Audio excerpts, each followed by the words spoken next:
Yum, yum. It's time for a tasty and refreshing snack.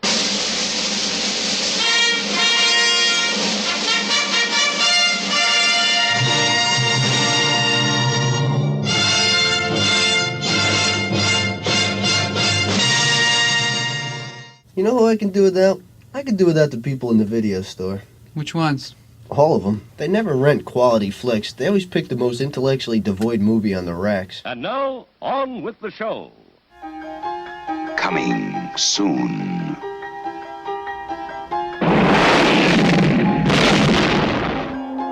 Jolting tales of horror. Creepshow. From the author of Carrie, The Shining, and Cujo. And the creator of Night of the Living Dead and Dawn of the Dead. You'll scream at ghastly ghouls. 5 years ago, Stephen King and George Romero, two masters of the macabre, created their hallmark of horror, Creepshow. Many would argue that nothing of significance has happened since. Until now. Maybe you don't get out much. Oh, this is crazy. This is totally crazy. Maybe you're always running late. I gotta go. Or maybe you just have other things on your mind. They gotta make me a movie star. But if you only make it to one scary film all year, make it one you'll remember all year long. Creepshow 2. Hey guys, what's going on? You are listening to ThisWeekInGeek.net's Loose Cannon, and I am one of the video store clerks here today at the Twig Video Store. And I'm not alone as I travel through the aisles of horror's forgotten past. I'm joined by the co-host of Do You Even Movie? Hello, sir. David Denoyer here. Yes, guys, we are back here. And this is an idea that Dave came up to me a while back, and I'm really glad he did it. Well, 2 out of 3, I'm glad. We are taking a look at some anthology horror movies right now. And this is a very, very, very famous franchise. There is a television show, which I think got picked up for yet another season. Yeah, still going. On the streaming service Shudder. We're going to be talking about the Creepshow franchise. I mean, originally in the 1980s, these movies were helmed by Stephen King and George Romero. And then there was one that came out in 2006, which I only vaguely became aware of a couple of years ago. And it sat unwatched until about an hour ago. And oh boy, do I have thoughts. So, as we often do here on the show, we kind of talk about our introduction to these movies. And the Creepshow franchise has actually been in my life for quite some time, although I have more of a connection to Creepshow 2. And I'll save that story for when we get into Creepshow 2, but I'll give you a preview. That was the movie I credit with making me a lot more confident around people. I get that. In a very strange and unusual manner. And I know I've told the story on the podcast before, but Dave hasn't heard it. So we'll save that when we get into Creepshow 2. So anthology horror movies have actually become one of my favorite ways to consume horror. I like little bite-sized 20, 25-minute little vignettes, basically like horror television, horror sample platters, if you will. And I think it was you, me, and I don't know who else. Maybe it was Enrique, where we talked about the Twilight Zone and Tales from the Dark Side. In fact, I think that was one of the first shows. Yeah, that was just you and me. Yeah, that was the Twilight Zone, Tales from the Dark Side, and Tales from the Hood.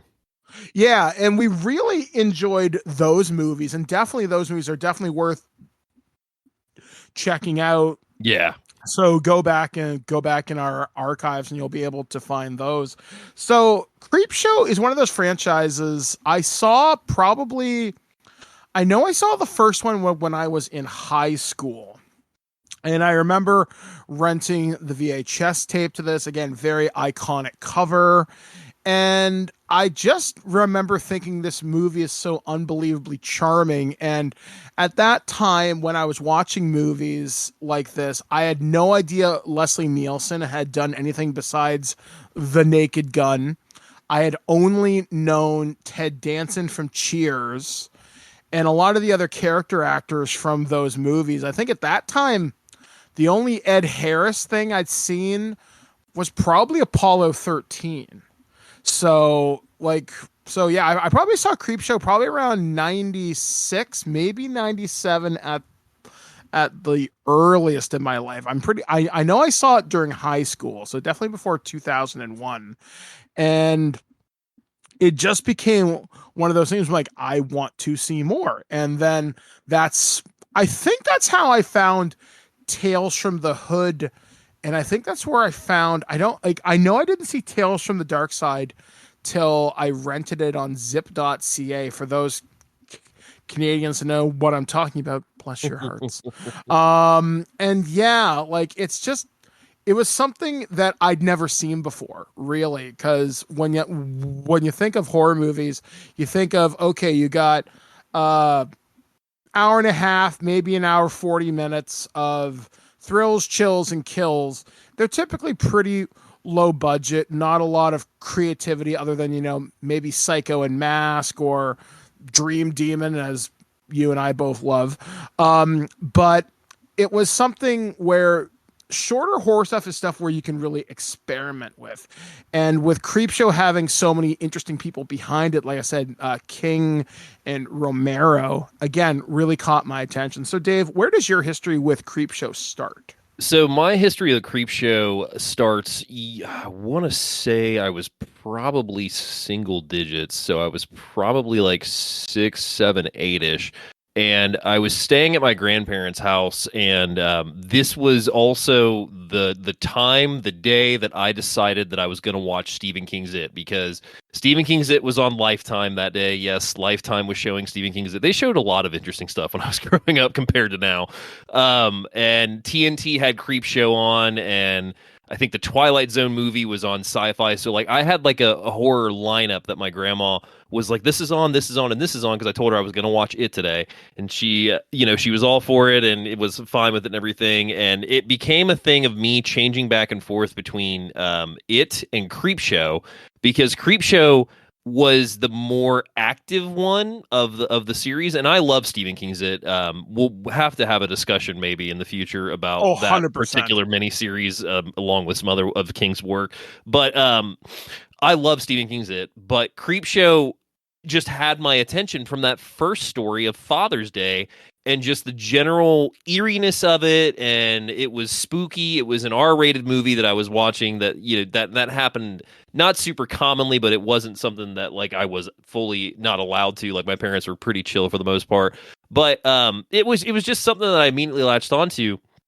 And then it became a movie that every time I could find it on TV, I would end up watching it, because I loved everything about it. And I had already been aware of Tales from the Crypt at this point in the EC Comics and whatnot, but, I wasn't an active watcher or reader of those. But Creepshow to me felt like a great gateway film for any person that wants to get into horror, because, yeah, it's gory, but like it's not super gory. It's got a lot of laughs. It's got a lot of great actors. It's got a lot of great scares. It's got an amazing score, and overall just flows really well with those 5 stories. And I just really latched onto it. So when I got my own VHS of it, I wore that fucker out in no time. And, I was so happy when they finally released a Blu-ray of it. It's probably been about 10 years now, Shout Factory, because it was a bare bones Warner Brothers disc for a while, and there was all this bonus content out there. I remember one of my first conventions I went to, I actually got the work print of Creepshow. It was super, super rough, but I got to see all the things that had been cut out, which was some gore, some language, and some extension of scenes that were included eventually on the Blu-ray that Shout Factory released. But it was a movie that I would show people, because you were always in for a good time with it. It's a great watch party with friends. It's a great one. Even my parents liked it for the most part too. So I latched onto Creepshow pretty hard in my younger days, and I really haven't let go of it since.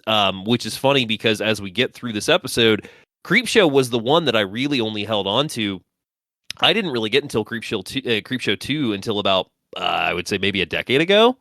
I'd kind of avoided it because I'd heard things about it, but we can get to that when we get to it. But yeah, Creepshow has just always been around in my life as long as I can remember, being a horror fan and being an avid horror fan at that.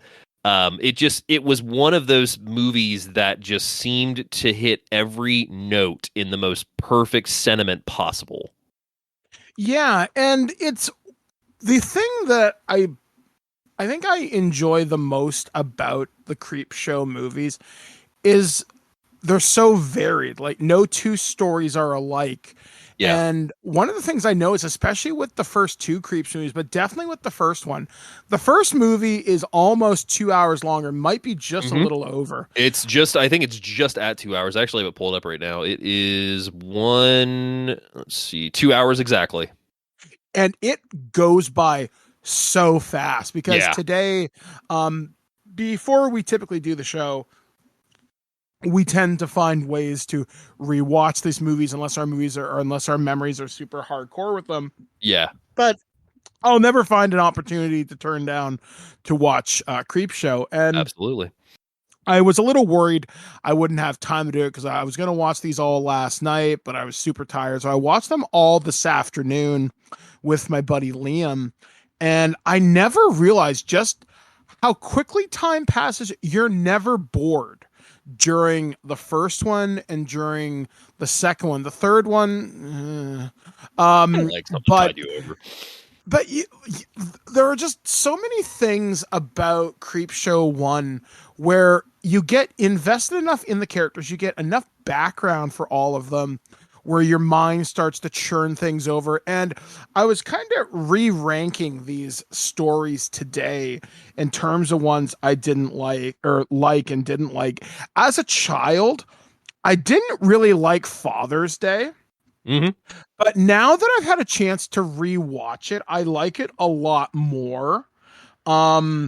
The other stories here, we're just going to talk about them just like kind of overview, and then we'll go into them. The second story is stars Mr. King himself as Jordy, a farmer who gets meteor shit on him. And there's something genuine about the King performance because it is so over the top goofy, but it really works. And I realize it's the most tragic of all the tales because he's such a simpleton. Yeah. And there's something, we'll talk about it, but I really loved the sympathy to that character just because he was so dumb. And I think it even says it in the title, The Lonesome Death of Jordy Verrill. I mean, that title alone makes you feel bad for him because it's just like, oh man, like it's one thing to die, but to die alone, oof. Oh yeah, I mean, more or less a completely preventable death, a death caused by,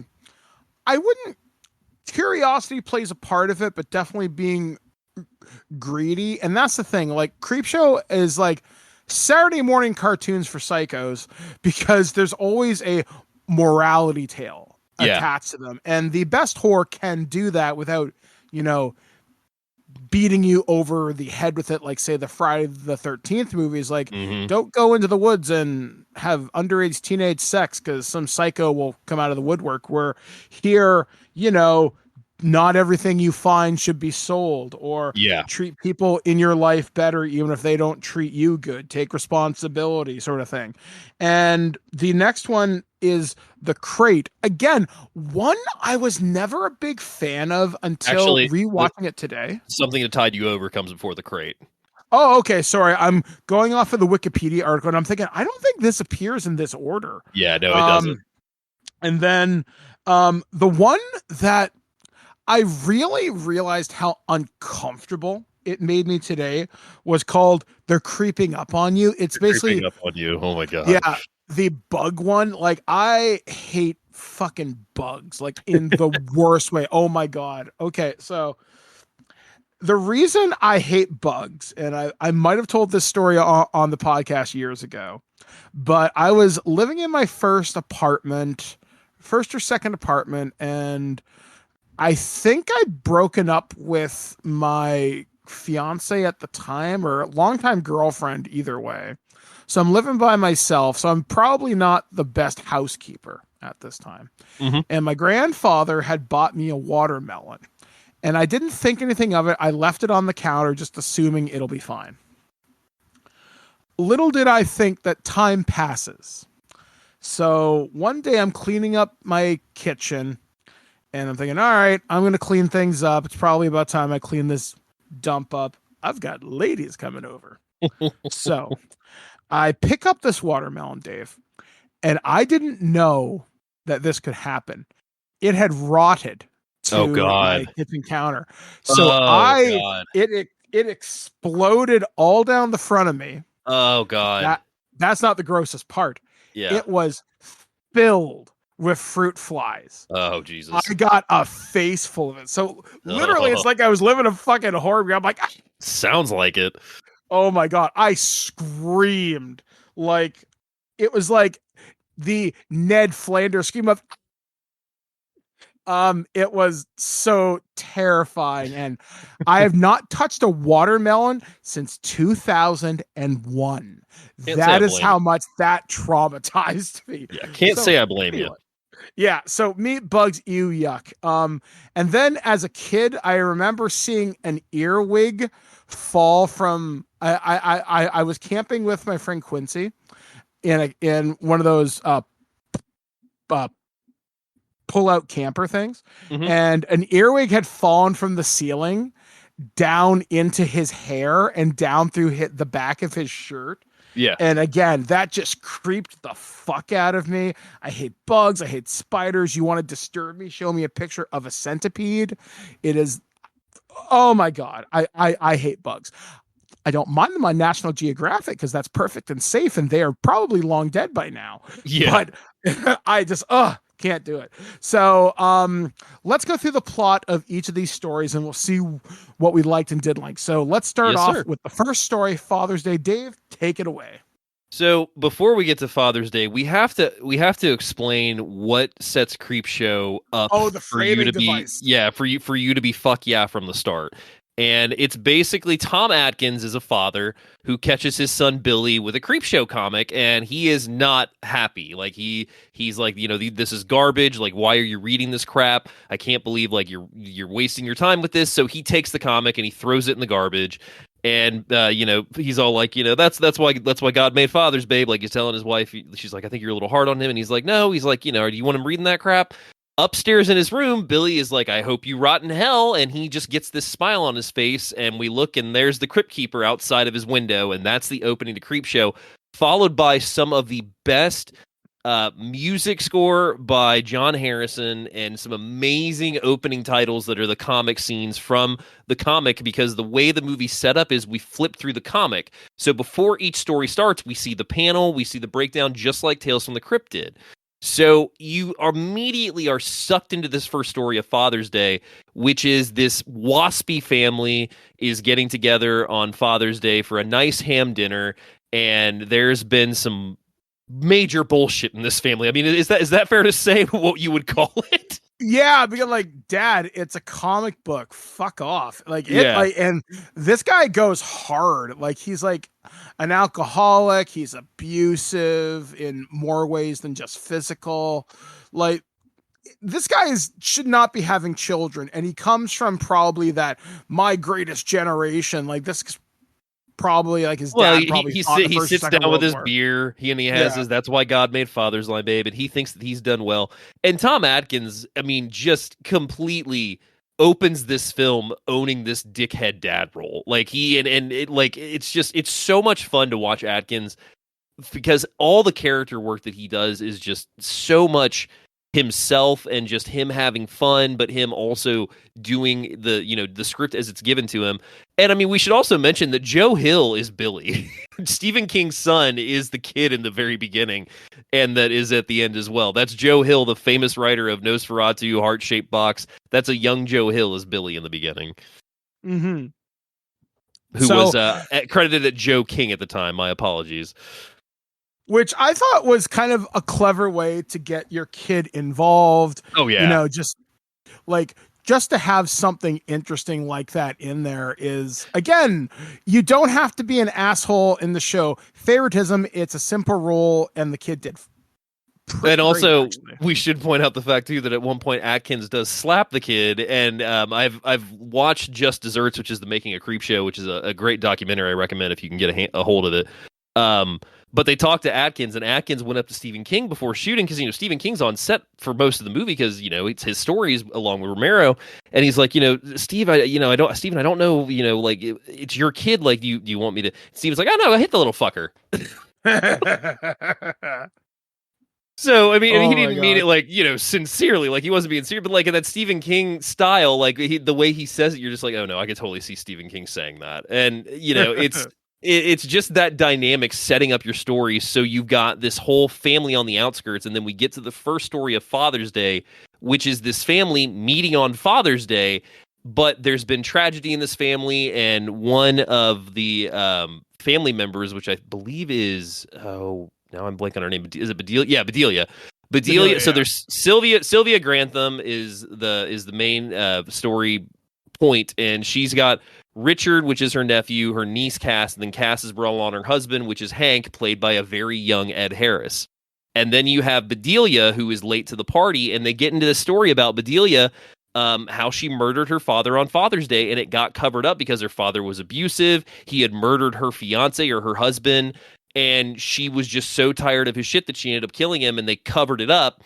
And it just so happens now on Father's Day that, he gets resurrected and he's coming back for his cake, because that's the whole point of the story, is that he wants his Father's Day cake because that's what she was making, and that's what he always expected on Father's Day when she killed him.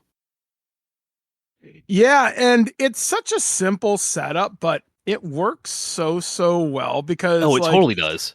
Like, Bedelia comes to the house and she starts like drinking on her father's grave and starts lamenting about all this crap. And then suddenly Dad comes back. So strong. That scene when she is lamenting and she's just, kill a bootlegger murderer, and just yelling at him and was like, he was better than you and you couldn't stand it. Like, she's got tears, she's drinking out of her bottle, and she is 100% distraught, but also completely saying like, yeah, I fucking killed you and I do not regret a single thing about it, which lo and behold, here comes good old Dad as his grave splits open, his hand comes out, and he crawls up and he gets her. And like, it is scary, that first introduction of the Father's Day zombie, because like this makeup holds up amazingly after all these years.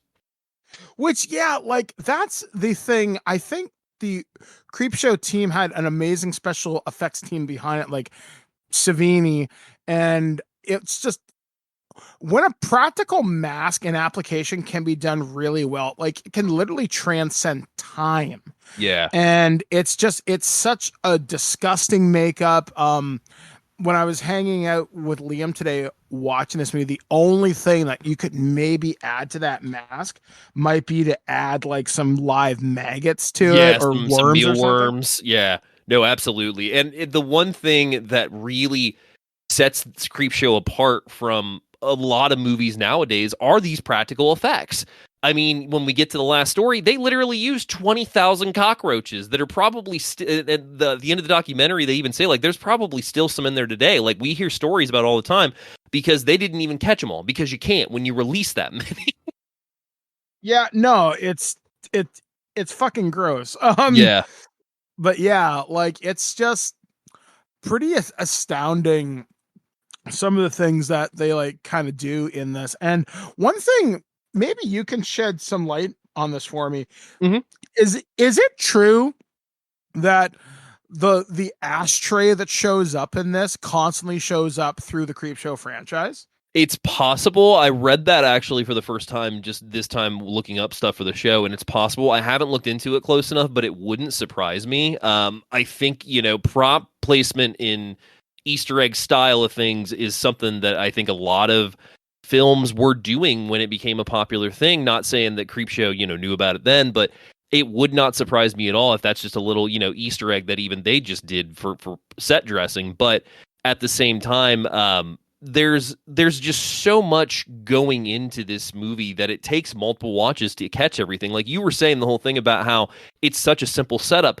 Grantham Estate, we only see 2 scenes of, and the exterior, or two like different rooms of, and the exterior. But we are sold on being in this house and how scary this house is when we get to the climax of this story. Once he's gotten into the house after he dispatches Ed Harris after the amazing dance sequence between him and his fiance, mind you. Oh God, I forgot about. How could you Christ. forget about Don't Let Go, the song that apparently is 25 minutes long, because by the time she starts listening to it, it's still light outside. And then when when she finishes it, it's dark outside. Oh my God. What is it with 80s movies and like bizarre dance sequences? I always think of like Friday the 13th Part 4 and Cillian Murphy and his bizarre thing. Crispin Glover. Crispin Glover. I always get those two guys mixed up. But anyway, they have similar faces. But yeah, I mean, for record too, your cast in this, like we said, is very well stacked. But like the Granthams in general, like Bedelia is played by Vivica Lynn Fords. Sylvia Grantham is played by Carrie Nye. Like these are old timey actors that were still very popular at this point too, and you recognize the people even if you can't place them. But when you see young Ed Harris, you're like, holy shit, Ed Harris has hair. And it's real. That's his actual hair. Yeah, and it's so weird because, like, again, for me, I was coming off of Apollo 13 with him, right? Where he's bald, and he did another movie where he played a psycho, but he was like, it was like a courtroom drama in the. Oh yeah, Just Cause. Yeah. And Just I was Cause is an amazing movie. Yeah, so I was like, all right, that's weird. And then amazing kills in this, like he twists one lady's head like almost completely 360. So yeah, when he kills Bedelia, he climbs on her and twists her head. That's the end of Bedelia. So then they're inside and they're like, they're doing their funny dancing, which you can find the meme that has been made from Creepshow with Ed Harris during this dance sequence, because there's a face he makes that just got memed 100%, and you can find it super easy. But they finish the dance thing, and she's like, and he's like, isn't it getting a little late? And she's like, why don't you go check on him, Richard? Because they tell Richard the story, or not Richard, Hank. They tell Hank the story of Bedelia. That's how they show it in flashback. So Hank is like, I'm going to go talk to Bedelia. So he goes out to find her, and he finds her bottle, but he doesn't find her. Well, then he ends up falling into the open grave that I guess is the one that the zombie came out of. I'm not sure 100%, but he falls in the open grave, and then he sees this headstone above him starts moving. And we then see that the zombie has telekinetic powers as he's moving this headstone, because he moves it forward, and Ed Harris rolls over, finds Bedelia's body, freaks out, and then he moves the thing completely off, crushes his head with a nice squish sound. And I can say this because you'll know what I'm saying, but like the moist laughter that comes out of that zombie is so unsettling when it happens, when he kills Ed Harris. Yeah, like one of the things that can make or break almost any horror movie is sound. Yeah. And when you add the right type of modulation or the right type of sweeteners, we also call it as well, to certain sound effects, you can really add something to it. Like, for example, the wet guttural laugh. When you hear someone get stabbed in a movie, you hear that squish as the knife goes in, or when you hear someone's neck get broken. Most often than not, I think it's like crushed pineapple or something they use for the sound effect. And Foley work is top notch in this. Oh yeah. So it's like, again, it's almost another character, like in this particular film. Like, again, you get the right sound people, you're going to have an amazing experience, because it adds a whole new layer of immersion, depth, and horror to it, because that wet guttural laugh kind of sticks with you, because it's not natural. So then we get to the climax of Creepshow, of Father's Day story, and the zombie goes into the house, but we don't see him make it in the house. He's just walking towards it. Inside, Cass and Richard and Sylvia are like, they've been out there an awful while. What's going on? And Sylvia's like, I'm going to go check on the ham. So she goes into the pantry and finds all the lights off near the kitchen area. And she's like, where's Mrs. Danvers? And while she's leaning on this door, Mrs. Danvers' dead body just falls forward because Sylvia knows that something's up with the lights off, and then she notices this trail of mud. Then she's confirmed with this dead body falling right in front of her. She freaks out, runs right into the zombie, and he twists her head. They cut away really quick.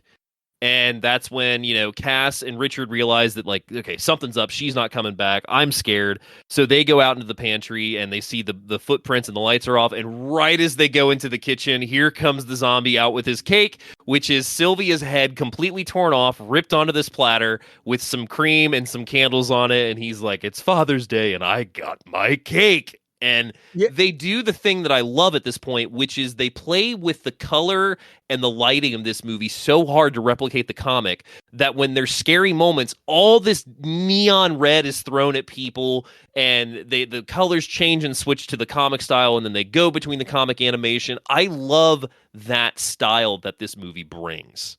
Yeah, like it's so striking. Visually, it's weird, it's evocative, it's over the top material. And it works. Yeah, like it really sticks. Like it's so weird. I mean, there's one during the crates that again really fucking sticks out. Yeah. But the artwork too is something kind of special. I was actually saying to Liam today, like, I wonder where that artwork ended up. Mm-hmm. Like I hope that's in the hands of either a really good horror collector who really appreciates what significance they're holding, or I hope that's in some Hall of Fame somewhere. So I know for a fact that replications of the actual Creepshow comic, like actual replications of like the screen used and everything, because they did release a Creepshow comic that I have, and it is the story of Creepshow, all 5 stories, but it's not the same art you see in the movie. It's a different comic style art that it's still fun. Like it's still a good read, and I highly recommend, because I think they actually re-released it several years ago, so I think it's still pretty readily available. But the replications of that comic I've seen go for hundreds. Oh wow! Like, so it's I nutty. don't know if the whole thing was storyboarded and that's what they based the opening animations off of, which is entirely possible, because I mean, with this being what it is, it wouldn't surprise me if they storyboarded and animated all of that. But yeah, like it's something amazing, and then even just the animation, it doesn't overstay its welcome. No. Which is something that I really like, and they do it more in Creepshow 2 with like the animated interstitials. Yeah. Here you get just enough animation, but it's so unique that it stands out, and it's not enough where I'd want to see a fully animated Creepshow thing. Yeah. No, I get that. When you're getting spits and spurts, it really works. And like I said, I feel like there was a lot of experimentation that happened with this movie, and it clicked. And you would see this later get replicated through other movies that would try and do interstitials to tell multitudes of stories. Because like you would see this in Tales from the Dark Side, Tales from the Hood, and countless others that have come after and since. Well, they would base the stories off of them, but as far as the actual animation changing and going back and forth between a comic book and this, it's one of the top tier ones, if not one of the trailblazing ones, because that's also the separation of stories that I love, the way that they design that. And they do that, of course, in the Creepshow series too. It's all based on comic panels that start and the episode. But with this, it's like we see the comic book go into the trash can. The first story we get is just the player just flipping in the trash can. Then the comic book blows out of the trash can, and then it's blowing on the road. And then we get to the next story. It keeps separating it with that wraparound device of, we know we're going to go back to Billy and his family, but we are enjoying the ride because we're just loving going through these stories. Which we got to talk, like, just really quickly. There's the puppet of, I guess, the creep that we see, where Billy can see this monster puppet outside his window. And he's not scared of it. He's like, "Oh, hi, you're my friend." No, he welcomes it with that Joe King smile, that Joe Hill smile that only his little young self could bring. He welcomes it, and it's so much fun because you automatically are like, "All right, first off, this kid's fucked up, and also we're not done with that dad yet." Yeah, and that's something like I love dark humor when it involves children. Yeah. And I know that sounds really weird and fucked up to say it out loud, but sometimes when it's pulled off really, really effectively, you can do some really wonderful things. And again, we're going to see that in Creepshow too. And I'd say when King writes kid characters, I find them for the most part to be really likable. It's just when you get into his longer stuff, you get into some problematic stuff. Like if you've ever read the book It, you know exactly what I'm talking about. Enrique and I literally brought that up on our recent episode of Stuck in Love on Do Even Movie because it's featured prominently in that one of the main characters. And yeah, he always brings up the 9-year-old gangbang because how can you not? Because Stephen King just penned that, and we'll just leave that there. Yeah, exactly. Like Mr. King. Could you not? Yeah. So moving on to our next story on Creepshow. The Lonesome Death of Jordy Verrill. And this one, really, really simple to sum this up. This farmer's outside at night, and he sees a meteor strike in his field, and he's like, oh, okay, I'm going to go check this out. He goes over to it, and he starts poking it and prodding it. He's like, hey, I could sell this up at the college. And he's like, hey... and he starts having visions like, I'll give you $50. Like, I won't take $1 less than $200. Yeah, $200. And then he puts water on it and it cracks in half. And then he has another vision where it's like, we're not going to give you anything. $200 for a broken meteor. And then my favorite is when he cools it off, he accidentally burns himself. And he starts noticing that there's these little bumps on his fingers, and he also flashes back to the office again, which apparently this guy is both, the meteor, expert and the doctor of the town. So we're good on that, I guess, because that's not terrifying of a thought. Hey, man, when you live in a small town, you have to diversify. You got to diversify.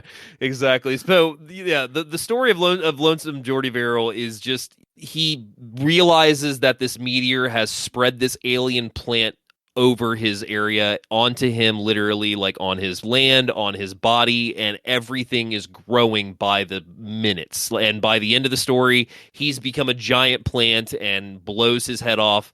Luckily, because like that's one of the saddest points of the story, which we'll get to. Blows his head off, and then there's a weather report that's like, hey, it's going to be, sunny with lots of rain, so, make sure you don't water those plants, and we're just seeing that this growth is happening more and more as it's approaching Castle Rock, of course. That's one of the towns we see on the sign. Yeah, and when I was talking about this off air, the reason this is so tragic to me is because it's cosmic horror, like Lovecraftian, something so alien that you can't comprehend it. And it's not like this alien growth has anything against you. I mean, a while back, me and Dave were talking about the invasion of the Body Snatchers. Mm-hmm. And we were saying that alien spore, it doesn't have any malicious intent. It's just its goal is to survive. And with this alien thing, it's very much like The Color Out of Space by H.P. Lovecraft. It is an alien growth that is not native to Earth, and it is simply going to spread. It doesn't care what you are. You are something to be consumed by it. And when Jordy is about to unalive himself, he basically says, please God, don't let me screw this up. Let me do one thing right. Let me have the luck, because we also hear about the Verrill luck, which is Verrill luck's always in, and you spell that luck B-A-D. So he believes in this family curse. He's alone on this farm. He's the only one there. His pops passed on. I don't even know if you had any brothers or sisters or anything like that, but he's alone on this farm, and times are tough, clearly, from what you can say. And it's just, you watch this guy start to go crazy, but he's not going crazy. He realizes that he cannot stop this growth that is happening on him. Like the one point when he decides, I don't know if he decides he's going to get drunk or if he's going to try to kill the plant, but he makes a cocktail with like vodka and something else. I think vodka and milk or something? Yeah, vodka and orange juice. And he sits down and just starts slurping this while watching boxing, and he falls asleep. And by the time he wakes up, he now has this beard, except it's not a beard. It's all this growth on his face, on his arms, on his legs. And then he runs in the bathroom and you hear him go, "Oh no, not there."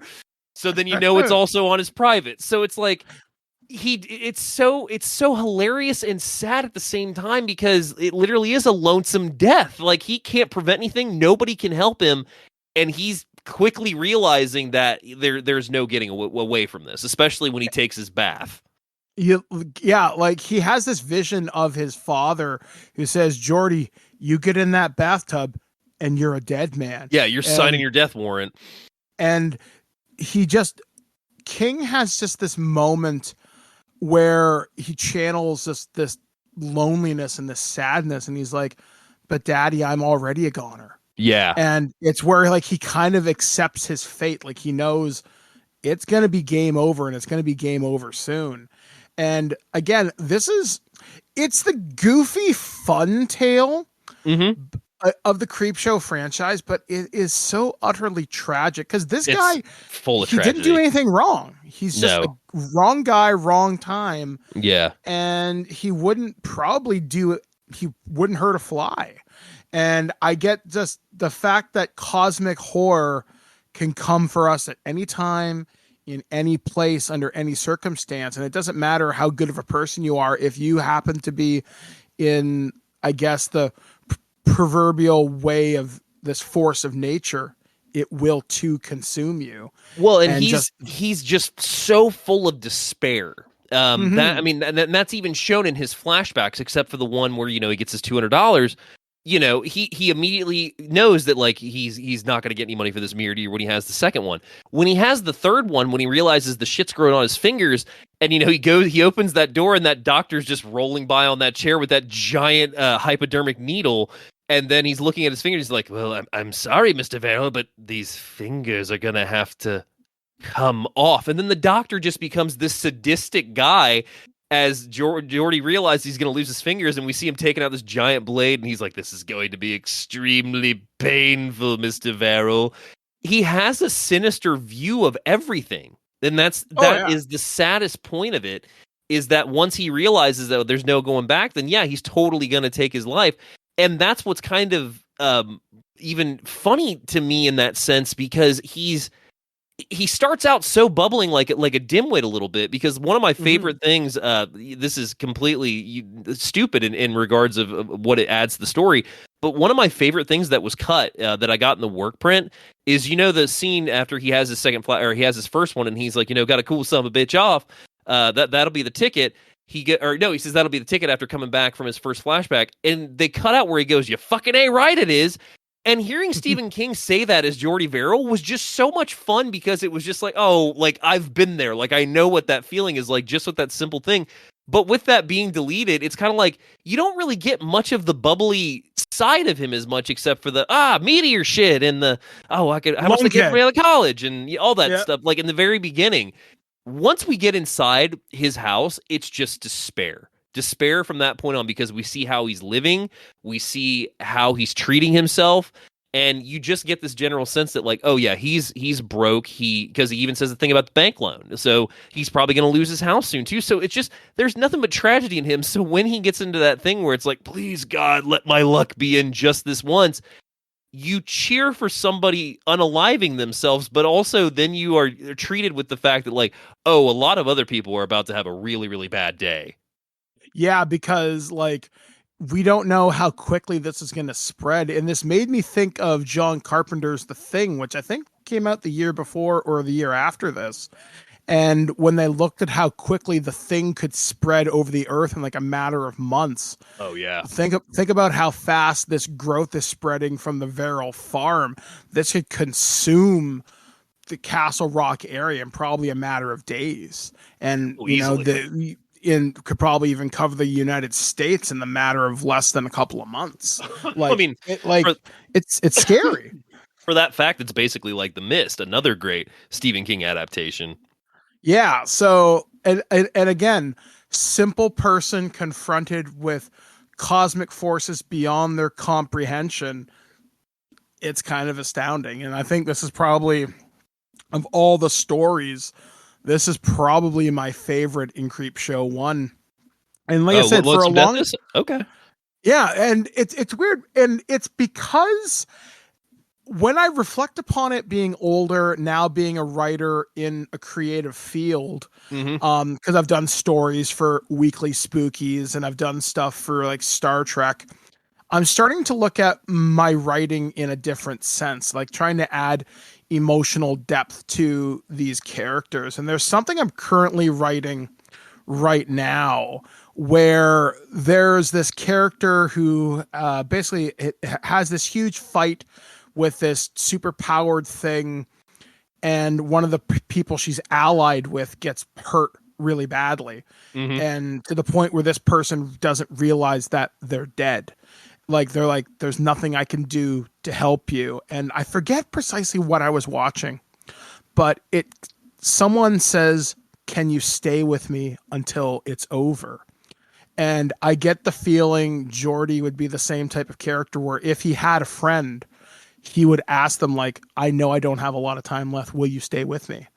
And I think maybe I'm projecting a little bit of emotion onto this, but I like a story that triggers that trauma emotional response. And I think that's what makes this so satisfying for me, because a simple character experiencing that loss and tragedy and despair, it's emotionally very engaging. And I don't know what that says about me, that I'm drawing that from a guy who's like meteor shitting. Oh, you lunkhead.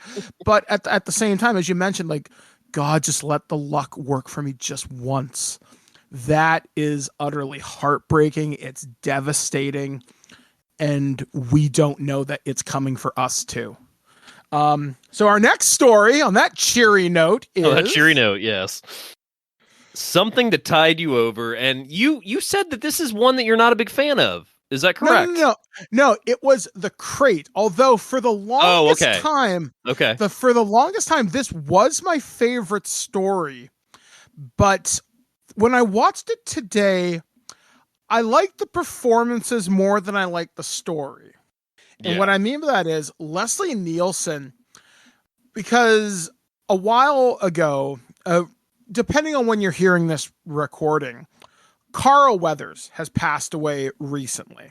Yeah. And I was talking about this with someone else, and I was saying, you know what I love about genius actors? And they're like, what do you mean? A genius actor is a Carl Weathers, and I'll explain why in a minute, and a genius actor is Leslie Nielsen. And like, okay, what do you mean? You have an actor that can take themselves so ridiculously seriously to be utterly goofball, from Carl Weathers in Arrested Development talking about soup bones and saving their per diems, to Leslie Nielsen doing interviews in real life where he'd have a fart machine. Oh my God, yes. And I think that's what's so interesting about him is that his renaissance happened in his 50s. Oh yeah. Because that God, I'm trying to think. What? I'm looking over his resume right now because I got to get this right, because this is the most interesting thing. So he has been acting since, oh my God, the late keeps 50s, going. Right? So his first resume entry is 1950 exactly. Yeah. To give you perspective on his comedic use, his first credit for comedy does not come until 1988 with Naked Gun. That's the film, though. In regards of the series, that didn't happen until the 60s, I want to say. Naked Gun was revitalized after 30 years, and that's what always just blows my mind. Yeah, Police Squad, is in the 60s. So literally, you have a guy who was not known for comedy, especially around this time. Like 82 is when Creepshow comes out, and he's still in Nuts and Prom Night and all this stuff. Okay, I was wrong. Police Squad's 1982. Okay, so he does Creepshow, and then he does his first comedic thing. So 32 years, he acts and doesn't really do any comedy until Police Squad happens in 82. Then he does a little bit of comedy in between then, but still stays pretty serious until literally 88 when Naked Gun comes out. So Nielsen was known as a serious actor, but I think everybody would agree that he's known so much now more so for his comedy. Well, yeah, I mean, like he's Mr. Naked Gun. He's the guy from Airplane. Like Mr. he does Magoo. So He did the Scary Movie. I mean, you could get Leslie Nielsen in anything for a while. I mean, he's in freaking Stan Helsing, for example, and that movie's god awful. Oh my God, I forgot about that. Yeah, so did the world. Gross. So did the world. I got invited to the premiere for that movie where Freddy Krueger choked me. I'm sorry. Yeah, I mean, it's cool that you met Robert. Don't get me wrong, it's cool. But I mean, at the same time, too, Nielsen's most I think disliked movie is one of my all-time favorites, and that's Dracula Dead and Loving It. Okay, I'd say he was in Repossessed too, right? Yeah, he's Repossessed. I mean, that's the thing is his resume. People forget how active he was, even in his later career. But Creepshow fucked me up because of this story in particular. The first time I saw it, because I only knew him as the comedy guy, and seeing him. So that was just him. That was his face. That was his voice. There wasn't anything real specific he did that made him the comedy guy. It was just, oh shit, Leslie Nielsen. He's the funny guy. Airplane, Naked Gun. So when I see him straight up murdering people because they had an affair, I'm just like, oh, well, this is real fucked up. Oh yeah, because he's so sinister, but he's charming about it, which is again so disarming in this flick. And even in his moments, he's defiant till the end, where he starts laughing because he's lost his mind, because he can't wrap his mind around the fact that these vengeful spirits have finally come for him. Well, and what I love about him is he straight up says at one point that he is not sane on some things, especially when it comes to what is his. Like, I love that scene of him and Ted Danson in the car when they're driving out. To give perspective before we go too deep into this, Something to Tide You Over is the story of Richard Vickers, who is a rich millionaire who is heartless and psychotic, and he finds out that his wife Becky is having an affair with Richard, who is Harry, who is played by Ted Danson. So he drives out to Ted Danson's house, and he's like, "Hey, I know you've been having an affair. I've got Becky hidden, and here's this tape where she says, Harry, please come save me." And he's like, the only way you're going to find out is if you come with me. So he takes him out to his private little beach island where his house is, but he also has miles of this beach that is completely owned by him and completely private. And he proceeds to bury Harry up to his neck in the sand right when the tide is out. So when the tide comes in, it'll drown him. To make matters worse, Richard's also obsessed with technology, so he decides to record it, and also does so with the camera and a VCR on the beach that he goes to collect later on, because literally he is that psychotic to where he'll waste equipment to get his final vision, because he puts a TV in front of Harry so he can watch Becky drown, because that's the reveal when he's like, I told you that you'd see her again, I just didn't say how. I kept my promise. So then they both drown. He goes out to find their bodies, finds nothing of them. And then later that night, they Creepshow right into his house in zombie form with the seaweed and the water dripping off of him. And they're like, we're going to take you to the beach. And the whole theme of this story that Richard says to Harry is you got to hold your breath. You got to learn how to hold your breath. The tide may set you free. So his final line is, I can hold my breath for a long time. And then we see the waves hit Richard, and that's the end of Something to Tide You Over. That story is, in my opinion, A, brilliant and simple, like you said, but B, it's predictable, but you're completely fine with it. Yeah, and I think for me, like I said, for the longest time, this was my absolute favorite because of the performances, but I think it became my second favorite today because Jordy Verrill jumped up a number of kind of notches when I started looking at it from a different perspective here. But this is definitely a very strong second, only because, like I said, you get a great performance out of Leslie. Like, he holds the entire thing together. And although, I mean, not a knock against Ted Danson, but everything I've seen him in, I haven't seen him in The Good Place, so I can't say too much more about that. He's fun in The Good Place. But he's always Ted Danson in he's always everything Ted Danson. he does. Yeah, like, I mean, like, you could swap this guy out with his character in Three Men and a Baby, and you probably wouldn't lose too much here, because he was like, he's fucking Sam Malone.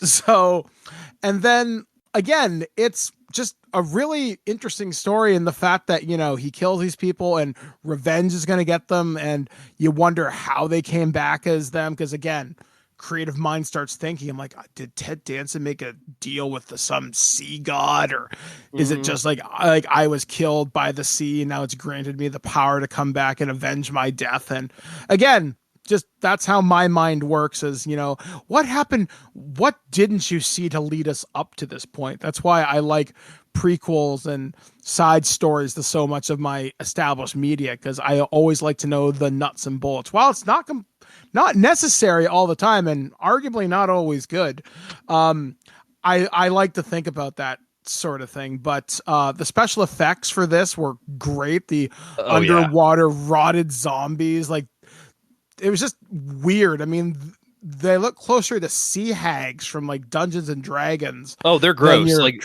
they're gross.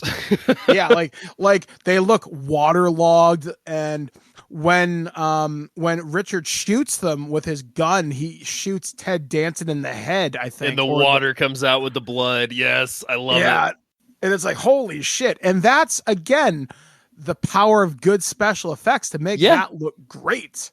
Oh, it looks fantastic. And I think, honestly, one of the things I glossed over in my explanation is Richard is obsessed with technology. So he's got cameras all over his property. He records various things. He's got cameras inside the house, inside the hallways. Like, he's got cameras everywhere. So that adds to the creepiness factor when he's home alone and they come for him, because we just see this mist start to move in, but we don't see anything except the one reaction I've always loved is when the fish swims away when it catches sight of them opening the door. Have you ever noticed that? No, I missed that. So when they open that door the first time, there's a fish that's like kind of swimming in the corner, and then it swims the other way like it's scared. And I've always loved that, because it's like, oh shit, the sea life's afraid of the sea life. Oh man. Like, yeah. Again, it's the little things that really kind of make this story, again, super powerful, super good, amazing performances all around. Leslie Nielsen, the GOAT. His crying breakdown when you see him go crazy, when, you know, he shot his gun, he throws his gun, and then he's laughing, and then he's scared, but then he's just assuming his craziness. That plays throughout the entire story, because even though he's crazy, he's reserved. So when you see him break at the end, and also the same thing with Ted Danson, because I think, you know, I get what you're saying with the Ted Danson is always Ted Danson. That is true. But I will say, like, his realization that he's going to die when he realizes that, oh, like, fuck, you're crazy. And then he starts bargaining with him. And then when he gets pissed because he's going to die, and he's like, I'm coming for you, Richard. Like, I'm going to get you. I think he delivers on both of those notes, because that scene when he just says, oh God, and then they have the camera sitting on the beach as you see the water just rush in for that first time. Mm-hmm. That is scary. Like, that is legit scary, because he sells it. So I will agree with you on Ted Danson as Ted Danson, but in this one, I'm going to give him some props, because I think he delivers some emotions that make the viewer feel them too, because of how accurate it feels. When I was talking with someone else, for some reason, I got on this really weird trauma trip the other night, and I was watching stuff on 9/11 and stuff on when the Titanic sank. So obviously, great bedtime stuff to watch. Hey, I watched Open Water at 3 a.m. the other day because I thought that was a good idea. And I found out about shallow water blackouts, and just how terrifying that can be. And again, it comes back to Ed Harris almost drowning in the abyss. And I was just talking about, man, drowning would be one of the worst ways to go. And I've had one near drowning experience. Oddly enough, at a convention I was at a number of years ago. I was doing a stunt that went terribly fucking wrong. I jumped into a pool with all my clothes on back when I could walk and shit. And I'm a very large man. I mean, I'm a fat fuck. So I was wearing my big heavy cargo pants. I was wearing a bunch of really heavy clothes. Yeah. And when I jumped into this pool, I didn't count on the water being as heavy on my clothes. I thought I'd just would be able to throw myself up to the surface. and I guess I got tangled up on something because I tried to thrust myself up to the surface, and I'm like, I'm not moving as far as I should, and I started to panic a little bit. So I'm like, I've been down there for just a couple of seconds. To me, it felt like 15 or 20, and I start taking on water, and I'm thinking, oh fuck, I'm in trouble, guys. Like, I'm going to die in front of like all these kids that are watching me. Like, I was at a convention called Com Bravo, and I did the stunt with Keith Apicary where I had to tackle him into a pool while he was covered in maple syrup. And again, the pool was probably about 10 to 12 feet deep in the deep end. But again, with all these heavy clothes on, especially my pants, I did not count on it weighing me down. I was like fucking terrified. And that became like a new fear of mine, was like, I don't want to die like this. Like, drowning, I get it. Fucking terrifying. And it is. I had an incident at my pool growing up as a kid, where I had a young woman save my life. I don't know if she was a lifeguard or just a stranger swimming by, but I know that fear, and that fear is not fun. Yeah, because like it catches you in a second where your mind starts working through the scenarios to try and get yourself out of this. But unless the environment cooperates with you, you are literally at the mercy of the universe.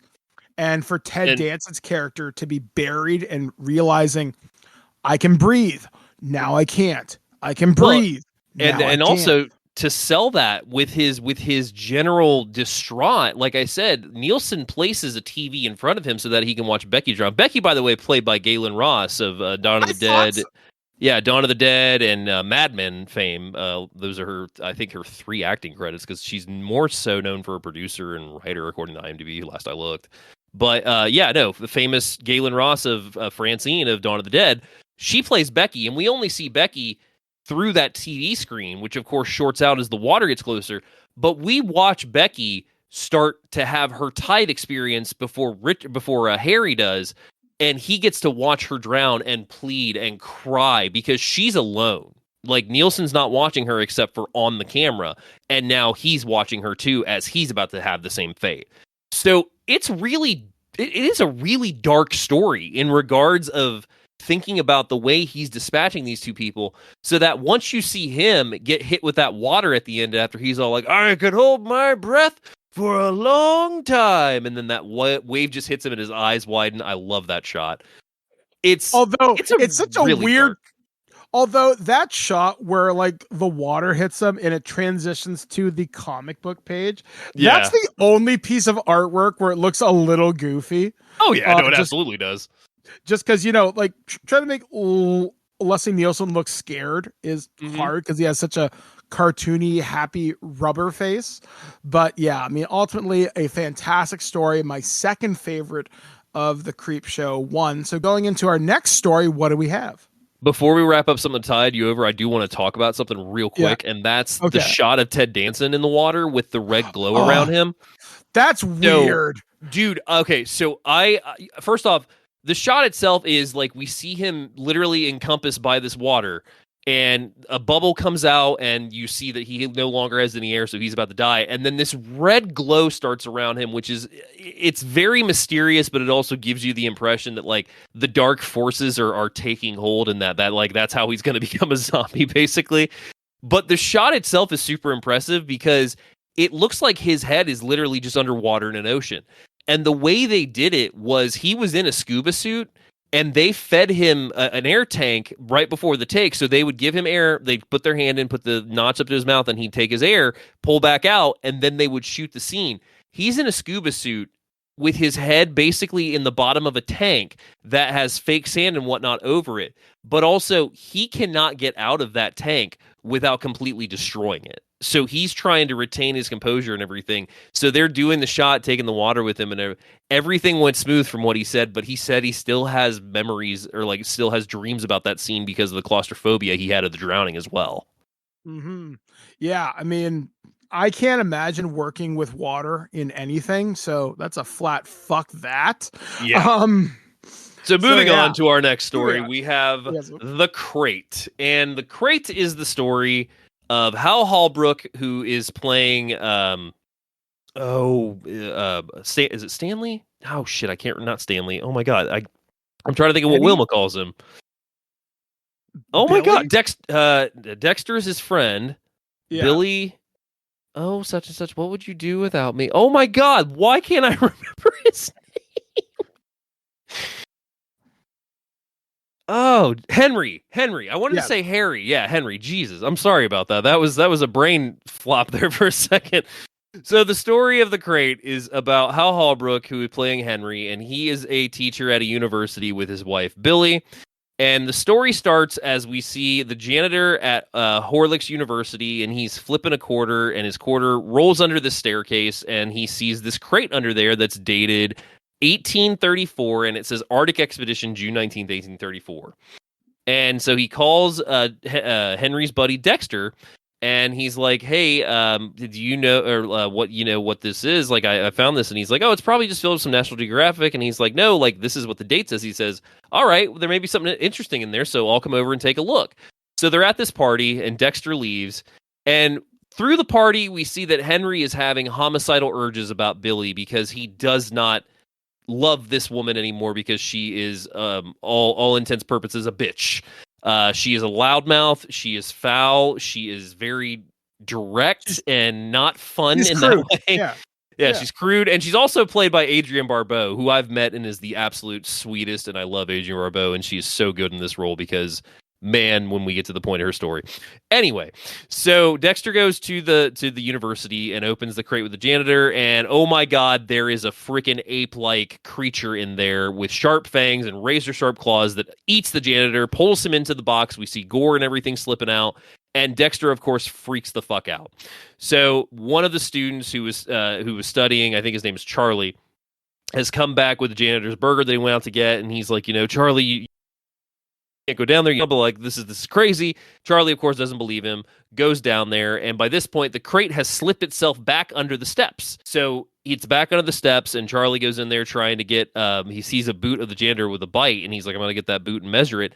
The crate preacher pops up, dispatches Charlie. So now Dexter has seen this thing eat two people. He's hysteric. He goes to Henry's house, who is alone because Billy's out doing whatever she's doing that night. And he's like, tells him the story, and he's like, okay, like, we'll take care of this. So then he drugs Dexter, and he goes to the university because now he sees a perfect point to dispatch of his wife. He crafts this amazing story about how Dexter possibly sexually assaulted a student, and she's under the staircase, and she needs to come out, and she's the only one that can get him out, and he depends on her.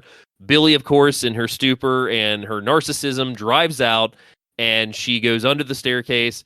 At first, the creature doesn't come out as Henry just opens up on her, and he's like banging her against the crate, and he's like, come out and eat. And then she screams at him. The crate creature pops up, eats Billy. Then Dexter chains the crate back up, throws it into a river, goes back, and Dexter is like, they're playing chess the next morning, and he's like, tells them the story, and they both agree that they're not going to discuss anything except, well, what if it gets out? And he's like, oh, there's nothing to worry about. You wait till you see the way I chained that thing. And then we see the crate break open in the water, and the creature's free. And my friends, that is the end of the crate, which is, I think, my favorite story of the series. I think it's one of the coolest stories. It's not my favorite, and I don't know. And I know you just said Adrienne Barbeau is awesome. I have liked remarkably few things I've seen her in. Which again, it's nothing against the actress. Just I guess okay, I think maybe it's because she plays the role a little too well. Yeah, like I couldn't stand her in this. Like, and what about but I think the fact you can't stand her is good though, because she's doing her job. Oh yeah, that's what I mean. She's become so immersed in that character that I hate you. And then Holbrook does have two visions of murdering her. One which is blowing her head off in front of the party, blowing her head off in front of the party to where they applaud, and then he also like strangles her as she's leaving outside the door. And then it's just a dream, of course. So it's like he does have murder slips with this. That I mean, I think that's what we're all supposed to feel because she's just so crass, repugnant. Oh yeah, like she's so repugnant to this guy because it's clear like he's not a bad guy. Maybe he has bad thoughts. Yeah, but like he's stuck in a loveless marriage, a sexless marriage. Nothing that's great for him. but she's like, "Oh, I'm so good for you, and aren't you lucky?" and blah blah blah. Because I'm sure we all know somebody like this in our For the lives. record, you want to talk about the crassness again, going back to the work print. One of the most famous cuts that they did, which you can totally see in the movie if you're paying attention, when she's talking at the party and those old women are around her and they're like, "Excuse me," and she's like, "Emily Van Buren or Emily Dickinson or Emily Van Buren," whoever that etiquette crotch was. The word is actually "see you next Tuesday." And it's dubbed over heavy in Creepshow. In the work print in the deleted scene, oh yeah, she says "see you next Tuesday." Oh man, that's so funny. They were going to make her even more crass than what you would even believe. Which I said, like, it's still in there, so you could totally read her lips when she says it. But yeah, I mean, it's totally an ADR that you can hear if you listen hard enough. But I think what works best for the crate is Hall fucking Holbrook. Oh yeah. He's unstoppable in this because A, you feel bad for him because of Billy just being a haggard on his life. B, he's smart, but also just on that tipping edge of sane. Like he is right over that well of insanity that could slip at any moment, but it's temporary insanity until he fixes his problem. So once he decides that he's going to drive out to Amberson Hall and use the crate to his advantage, man, does the story take a complete change that you do not expect, but you are fully on the ride for. Yeah, like, again, really engaging performances. And that's something that carries definitely through Creepshow 1, not as much with Creepshow 2. Yeah. Definitely not number 3. But like, almost everybody is really swinging for the fences here on a horror movie that really didn't have a particularly huge budget or a lot of marketing behind it. Everybody brought their A game here, which I think that's something with like horror movies.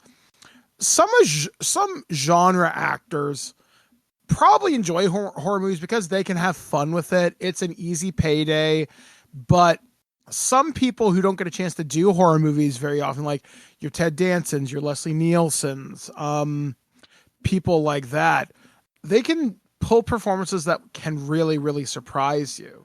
Yeah. And I think with this one, like I said, Barbeau did such a good job that I hate her because of her character, but every other movie I've seen her in, I don't see the hype. And maybe that's something you're going to have to correct with me. It's like, okay, Mike, here are 3 or 4 Adrian Barbeau movies. We're Let me actually change your mind. We're going to do this right now because I just need to know. So have you seen The Fog? John Carpenter's The Fog. And I didn't like it. Wow. Which is fucking wild. How long has it been? How long has it been? I don't know. 3 months. Oh, wow. Okay. First All time. right. Now, that being said, I would be willing to watch it again when I'm in a better mood. Okay. Escape from New York. Like during that I will totally grant you. All right. And, oh my God, I'm blanking on a third one. Give me a second here. She's got so many that I'm probably overloaded right now. She has like 10,000 credits or something ridiculous like that. But yeah, like, again, like, it's weird. Like, and she's one of the horror actresses I've always heard mentioned at conventions and everywhere else is like sweet as pie. Amazing. She's like a scream queen, one of the OGs. So I do owe it to Miss Barbeau to give her the second chance. Cause hey, my rule is I will always try anything once. Doesn't matter what it is. And when it comes to movies, I'm always willing to overlook my bias. You know what? I've never seen it. Wes Craven's Swamp Thing in 82. Okay, that you may get appreciation for her in that. And the other one I was thinking of is one that's not easy to come by, but I think it's on YouTube at this point. Open House is a little slasher film she did in 87, and I think she's pretty solid in that. She's the final girl. Okay, maybe spoilers. I'll have to track that down after we're done recording. Yeah, it's definitely one to check out. But no, let's talk about the real star of the crate though. Fluffy, yeah, Fluffy, amazing puppet. I mean, Tom Savini, of course, that's one of his claim to fame for his puppetry work, because this thing is terrifying. And I mean, it's seen better days nowadays. He still takes a convention and it's in okay shape because he had it restored and taken care of for the most part. But the gore dripping off its teeth, the saliva, the claws, the fucking size that it looks when it pops out and gets Charlie when he's under the stairs. I mean, this thing is terrifying even today.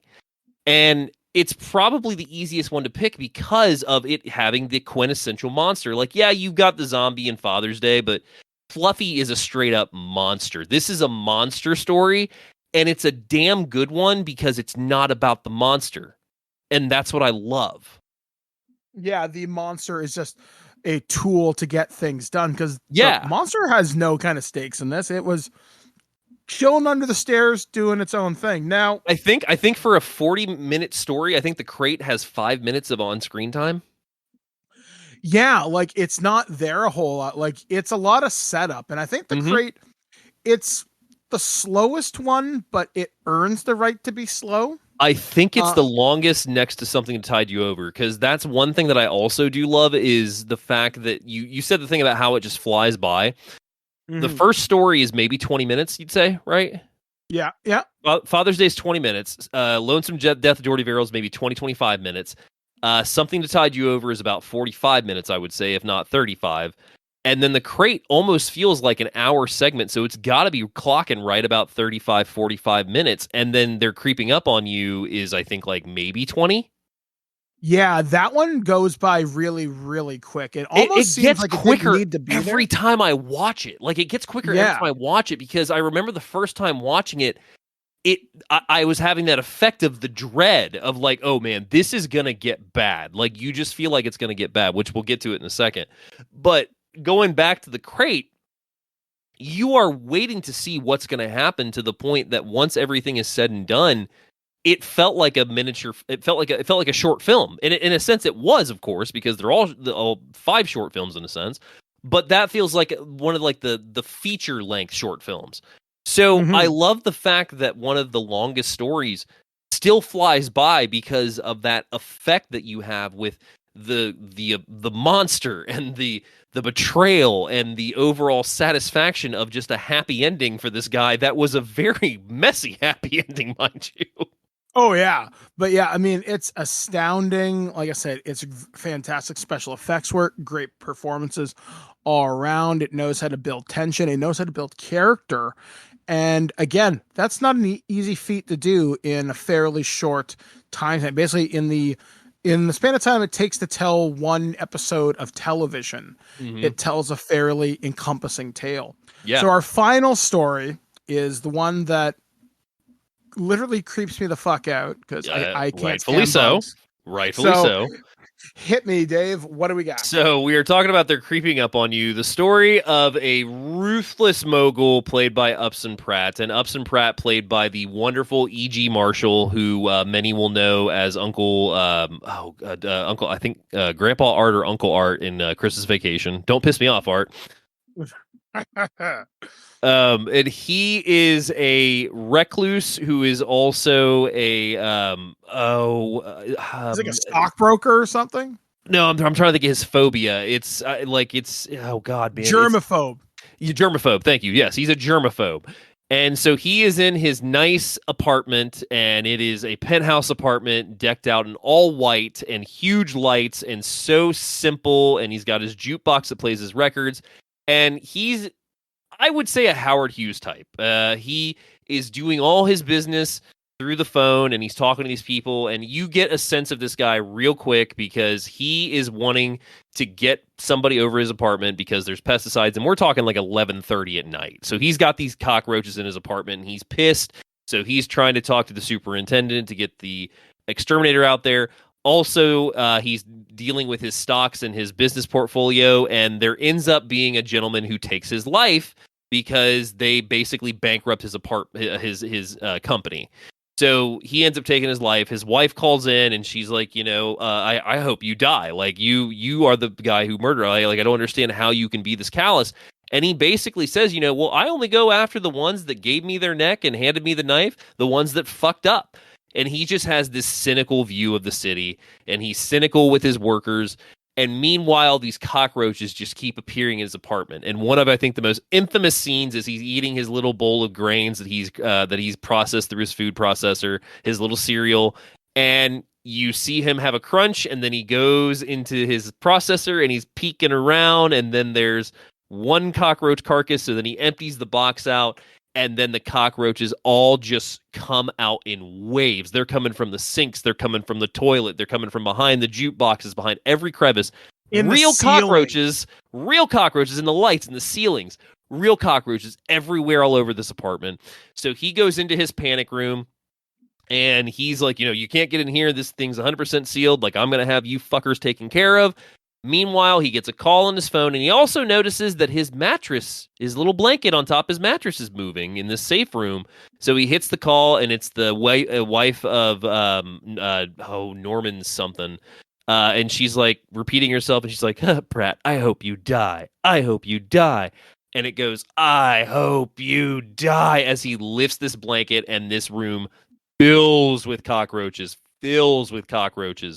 So the scene goes for a little bit, and then we cut back to Pratt, the superintendent's outside his door ringing the doorbell, and we cut back to Mr. Pratt in his room, and we just see him laying there dead lifeless, and then cockroaches just start immersing themselves from his body in every fucking orifice possible, peeling away his skin, coming out of his mouth, coming out of his chest cavity, and then they fill up the room, and that is the end of their creeping up on you. And let's talk about this, because, man, I think you and I have the same feeling on this one. Yeah, I fucking hate bugs, man. I really do.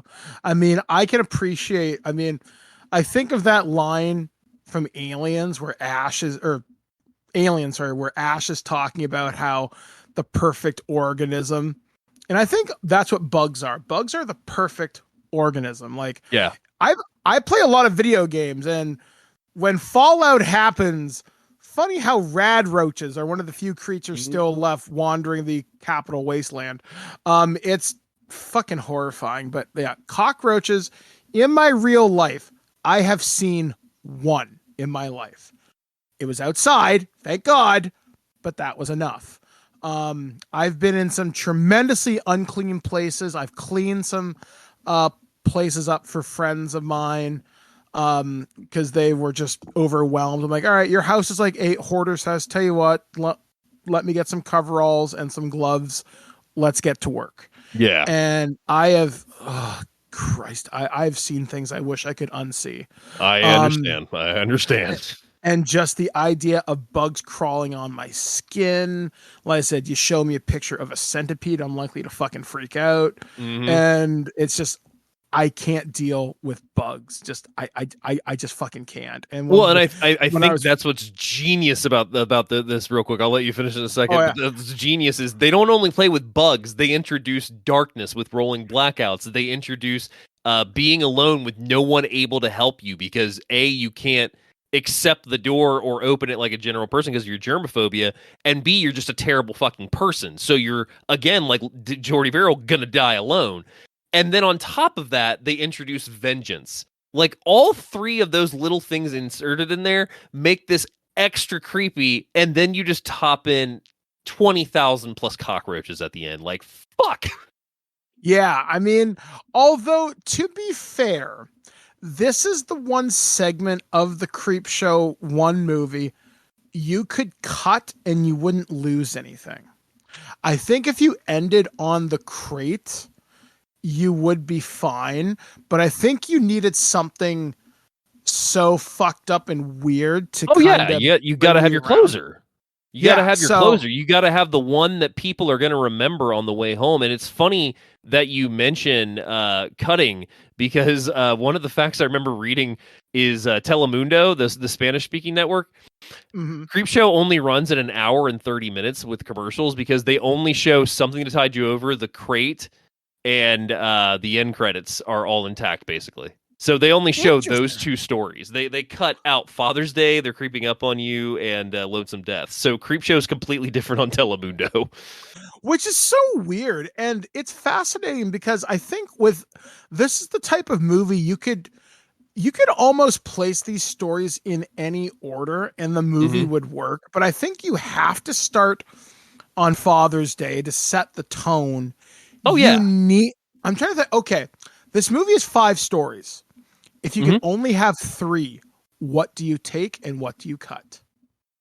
Joe, that's a good question because I think it also determines what kind of a film you're going to go for because of the tone of the stories. Because while each story does have that horror tone and some of what a comedic tone, Lonesome Death is a really sad ending. Father's Day is exactly what you expect. Something That Tied You Over is also exactly what you expect, but also a very dark way of displaying murder and vengeance. The Crate, exactly what you expect. And They're Creeping Up on You, exactly what you expect. So I would honestly have to go with Father's Day, The Crate, and They're Creeping Up on You. As ones you would keep? The ones I would keep. I think that's what I would have, because I think Dispatching Lonesome Death of Jordy Verrill, while it's a very funny entry because of Stephen King's performance, it is, I think, the most tragic. Different. Yeah, tragic and tonally different. And in regards to dispatching of, which one did I dispatch of? Something Tied You Over? Yeah. Something That Tied You Over. I think Something That Tied You Over is later Tales from the Crypt, which would come, not even a decade later. But I think Something That Tied You Over is very EC Comics, absolutely. But it also is the one that I think is the most predictable of all of them. Yeah, I think for myself, I would cut Jordy Verrill, and that's a hard one to say, again, because it is so memorable, but it's so light in tone, it can take away from the film I'd want to maybe cut. And I could probably... I'm trying to think, because if I wanted to go for a horror, I might have to cut Father's Day. I get that. Because it's funny at the same time, but if you keep The Crate, Something That Tied Me Over, and Creeping Death, you're still getting the horror element. But if you cut those two stories, I think you lose what makes this movie memorable. The fact that it can give you such tonal whiplash and still hold you, because these are 5 short films packaged together and it works as a whole. Yeah, like this is an interesting movie. Could you cut together from the entirety of the franchise to make one super Tales from the Crypt, or not Tales from the Crypt, Creepshow movie? Like, because I think when we get to Creepshow number 2, which we're going to talk about in just a second here, I want to say Chief Woodenhead was supposed to be in the first movie. Yeah, I think that is what I read. And I think going back to what you were saying, I think it's also important to point out that there are 2 stories in this movie that are told completely from the perspective of one person, which is Lonesome Death of Jordy Verrill and They're Creeping Up on You, because you highly rely on King's performance to sell Jordy Verrill, and then E.G. Marshall just blows it out of the water with his performance of Upson Pratt, because you immediately just hate this guy because he is so cold-blooded and out to get his money and out to get on top of everybody, and he makes several racial comments, he makes several sexist comments. Like, he's a guy that you definitely don't want to have on Facebook, because you're not going to really enjoy any of those posts. Yeah, he is definitely frankly a complete piece of shit. So yeah, our final thoughts on Creepshow. This movie is absolutely worth owning. It's worth streaming. It is a great, I think, obviously it's a little early in the year to be talking about Halloween, but this would be a wonderful introduction to someone who wants to check out anthology horror. Like I said, I think this is a gateway horror film on all levels. If you have somebody that likes horror and hasn't seen Creepshow, A, I'm very surprised, but B, get on that. If you have somebody that's getting new into horror, Creepshow's a great intro. It also sets up for you to go into the other EC associated movies, which is also a great bridge to start people into horror, because those stories are so different in their tellings, in their monsters, and in everything of that general nature that you get from anthology horror. So if you start with Creepshow, you have multiple roads to go to expand their horror horizons, which is what I've always loved. So this is a perfect gateway horror film, I would say. And I think that's why I held on to it so long before going into Creepshow 2, is because I think Creepshow 2 has to have rewatch for the appreciation of how fun and good that movie is. 100%. So Creepshow 2. So this one, to talk a little bit about the background for this movie for me, Creepshow 2 was the first Creepshow that I ever saw. And my history with it, as I was talking about in the beginning, is what taught me a lot about confidence. Allow me to explain. I've probably told this story on the show before. So when I was in high school, I think at this time I'd broken up with my first girlfriend, Michelle. And obviously it's high school. You're always on the hunt for the next future ex-girlfriend. And I was on the internet and I was trying to find dating, and I found a girl who lived pretty close to me. And I think her name was Melissa. So she lived about an hour away from me, but my parents were really chill and her parents were chill. So like, hey, why don't the kids have a sleepover? They're just going to stay up and watch movies all night. And I found out she was really big in the horror movies. So I rented Creepshow 2, not knowing what it was about. I rented Nightmare on Elm Street 3, I want to say, and maybe Friday the 13th Part 6. So I tried to bring two classics of mine and something I'd never seen before, I want to say. So I go there to meet this girl for the sleepover. There is no chemistry. Oh my God. It was fucking embarrassing how bad this went. But we're hanging in her living room and we're watching movies, and her sister comes downstairs. I'd never met this girl. Her name was Dawn. And she was very cute, very nice. And we're watching the movies. I can't remember which one we watched first. But the evening gets a little later at night. It's probably around 9 or 10 at night. The parents have gone out to go do something. Either way, they fucked off for the night. So there's Melissa sitting on the other couch and Dawn and myself. And she gets a blanket and cuddles into me. Now I am like 15 at this time, maybe 16 at the oldest. The closest I've ever been with a girl is I've held their hand. And this girl just kind of wanted to be held while we watched a scary movie. And it was just a moment where I had a realization about myself. I don't have to chase them. Sometimes it goes the other way.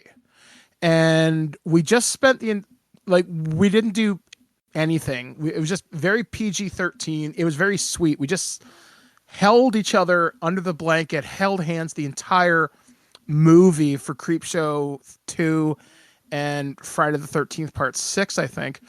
And I didn't kiss her, and I kind of regret the fact that I didn't. And I didn't talk to her too much after that, just because I was an idiot kid and was a little too eager. But Creepshow taught me a lot of you don't have to be afraid of people. You can, I don't know, sometimes creator works in strange ways. And like I said, I was very happy that, hey, maybe I'm not as weird and awkward as I think I am. And I was just so happy that Creepshow gave me that confidence boost to go out there and chase after what I want, just because, I get that. Yeah, it's so magical. And I really wish if I could ever find this girl again, just to say, you know what? Thank you for taking a chance on some goofy kid from Owen Sound who you didn't really know. I mean, I guess I kind of feel like a jerk that I went there to see her sister and it didn't kind of work out, but what do you want me to do? I mean, I get that, but at the same time, I'm a firm believer in music and movies holding a detrimental power to one's confidence. Take that exactly how it sounds, but I can think back to a number of years ago in my teens when people really started to know me because I was the guy that had movies, of course, and loved movies. But because of that, I got invited to a lot of parties with my because, goddamn, Mike, you're gonna make me say the story. But I used to carry my movie collection in binders. I used to have the full on binders. I had 3 of I want to say oh god, the 500s, like the Oh my 500 God. packs, like with the handles. I would have 3 of those, and Yeah. my entire movie collection would be in there. So it wasn't difficult for me to literally take my entire movie collection wherever I went. And thinking back on that, it's pretty ridiculous. But because of that, like I would get invited to places because people knew I would show up with stuff. Because this was the era before Netflix and everything. Like you were still doing rental stores, and there was pay-per-view and whatnot, but for the most part, you know, people wanted to watch new shit, and I would have new shit because I was such an avid fan. So, funny you mentioned that Creepshow 2 story, because I have one in particular, too, actually, that I can think of where I felt acceptance for fucked up things that I watched, one of which being a large group of my friends and I that I'm still friends with today, luckily, got together at her house and watched I Spit on Your Grave remake when it was new. Before that, I remember there was one time in particular that I had I left a party because I had to go home for my curfew, and a girl there that I really liked wanted me to come back, and luckily this place wasn't super far from my house, so I went home and snuck out and brought my binder with me, and we watched the film Hills Run Red, and that was like the first like real makeout that I can remember in my life. So the fact that you say the thing about confidence, it registers. It 100% registers.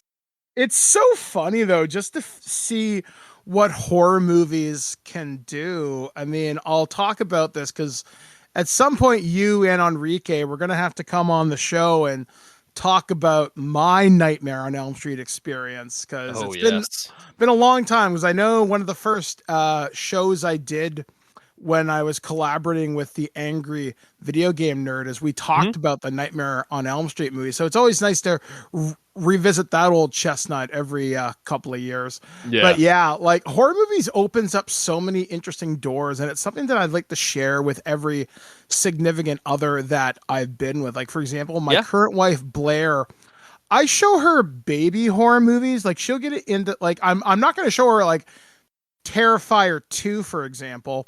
Yeah. But she'll get into stuff like Walking Dead, The Last of Us, A Quiet Place, and she likes some of the anthology movies like Creepshow movies because they're very accessible and they don't need to be super hardcore in the violence. While they can be like the VHS movies, they can do something completely different and just tell these short self-contained stories. And with like Creepshow 2, one of the like this is my favorite of all the Creepshow movies. The only story I'm a little less cool on is The Hitchhiker, only because I think it's the weakest of the franchise. I can probably change your mind on that tonight, so we're gonna see. Okay. So the first story involves Old Chief Woodenhead. And like I said, I think this was supposed to be in the first movie. So there's this Indian reservation somewhere in the southwestern United States, and it's run by Benjamin and his wife Martha. No, was it Ray? No, Ray. Yeah, so it's Ray and Martha. Ray and Martha Spruce. So they're running this convenience store in Dead River, and basically the town has gone completely belly up. There's nothing there to support it. Infrastructure's gone. There's only people that live on the res. A lot of people owe the store money. They haven't they haven't had a cash paying customer in like a week. You haven't had anybody who's paid off a debt in over a month. And Martha says to Ray, look, we need to get out of here, or we're not going to have anything left for the grandkids. These people have taken advantage of us. So this chief, Benjamin, comes and is like, hey, I know we owe you, but we don't want to be beggars. So here are the treasures from my tribe. And and he's asked each family to give what's most important. It could be precious silver or stones or something that's important to them. And it's said to be valued at $10,000, mind you. Yeah, so it's expensive. So he's like, we want you to hold on to this until we can pay you back. And if we can't pay you back in 2 months, it's yours. And Ray tries to give it back to Benjamin, and Benjamin replies like, if you were to give that back to us, as much as we appreciate who you are, it would make us beggars, and that would be the ultimate insult. The ultimate insult. The way he says that is so much so telling on his character, but also Ray's character, because the moment he hears that, he's like, I completely understand, and takes it back. Yeah, like I like this story not just because of the indigenous angle. I mean, duh. But at the same time, like I like the fact that Benjamin wants to try and make things right, and he's gonna leverage what he can, and he's like, we're gonna make this right, give us time. And Ray is like, you know what? I get it. I get where you're kind of coming from. And Martha was just talking Benjamin, and just as he leaves, he says to Ray, he's like, you know what? Maybe they're not so bad. Yeah. And so later on, the place gets robbed by, help me out with their names. There's Fat Stuff. Well, before we get to them, you forgot one of the key points. He is painting Old Chief Woodenhead as the tribe rolls up, because Old Chief Woodenhead is a cigar store Indian that's outside the store, and we get the introduction of Ray as he goes out to Old Chief Woodenhead and retouches his war paint. But he doesn't finish it, and he says, I'll finish your war paint tomorrow. That's a promise. And then he goes back inside, and they're robbed by three gentlemen. Sam Whitemoon, who is sporting red face, because that is the famous actor Holt McCallany, who was recently in the Iron Claw as the father. He has these amazing locks of hair, and he's armed with a shotgun, and his two buddies, Andy Cavanaugh and Vince Gribbons, one of which is Fatso, who is played by, did you know this, David Holbrook, Hal Holbrook's son? What? Yes, okay. Hal Holbrook's son is Fatso Gribbons, and like I said, Sam's played by Holt McNally, and then Andy is played by Don Harvey. And at first, they're saying, we just want the money, and then we're going to split. And Sam delivers this whole thing. And keep in mind, Sam Whitemoon is also the nephew of the chief that was just in the store that gave that collateral. So Sam is taking the store hostage, and he's like, I want the money. He finds out there's really not a lot of money in the place. So they're going to take all these groceries because they're going to go to California, because Sam's convinced that he's an actor and he's going to be famous and he's going to be beautiful and all this stuff. Basically lays his eyes on the jewels and the silver, and he's like, I'll be taking that too. And he's like, well, you can't have this. This is your people's belongings. Martha ends up accidentally getting shot, and then as Ray goes to check on Martha, he gets gunned down by Sam. So they kill this elderly couple. And I think that's one important thing to point out, is this takes 20 minutes into the story. That's the one thing I love about Old Chief Woodenhead, is its simplicity in regards of actually what happens, but the time it takes, we're along for the ride the entire time, because as he goes outside, Sam blows apart the store and he shoots Old Chief Woodenhead, and as they pull away, we see Old Chief Woodenhead come to life. He grabs his paint and he puts on his war paint, and then he goes and kills all three of them, resuming his place at the stand while holding the scalp of Sam. I mean, he freaking shoots arrows into Fatso while he's in his trailer watching TV. He tomahawks, axes, whatever you want to say in regards to Andy, who then he lays out displayed decapitated on his automobile. And then when he gets into Sam's house, Sam fires one shot. He chases him into a bathroom. Freaking Chief Woodenhead goes through a wall and pulls him through the wall and then scalps him. And he has the scalp as the chief pulls up the next day, and he's like, yes, Chief Woodenhead, I hope you can rest now. Old Chief Woodenhead is a simple story, but my God, is it effective for how slow it is. Yeah, and again, it's so well paced. We're not a lot of film feels wasted in this. I mean, one of the things I like about Ray and Martha, Martha gets shot. Not a big fan of that. But you see Ray stumble towards her, and he's like, well, Martha? And also, Martha's execution is one of the best effects in the movie, because it's not a squib in your face. The shotgun blows into her side, so you only see the gun go off and a little bit of spatter until her chest just starts to open up and her apron that's white just starts filling with red. That effect is so effective because it's not your typical action squib of shotgun to the side, blows the side apart. No, you see the gun go off, and then you just see her chest start to open, and you see her accepting that she's dying as Ray goes towards her and then is gunned down as well. And he gets the squib, but it makes sense. But her death is so fucking sad and handled so poetically with its display of violence. It makes it hurt so much more when you see these wonderful elderly people just gunned down for doing exactly what the robbers told them to.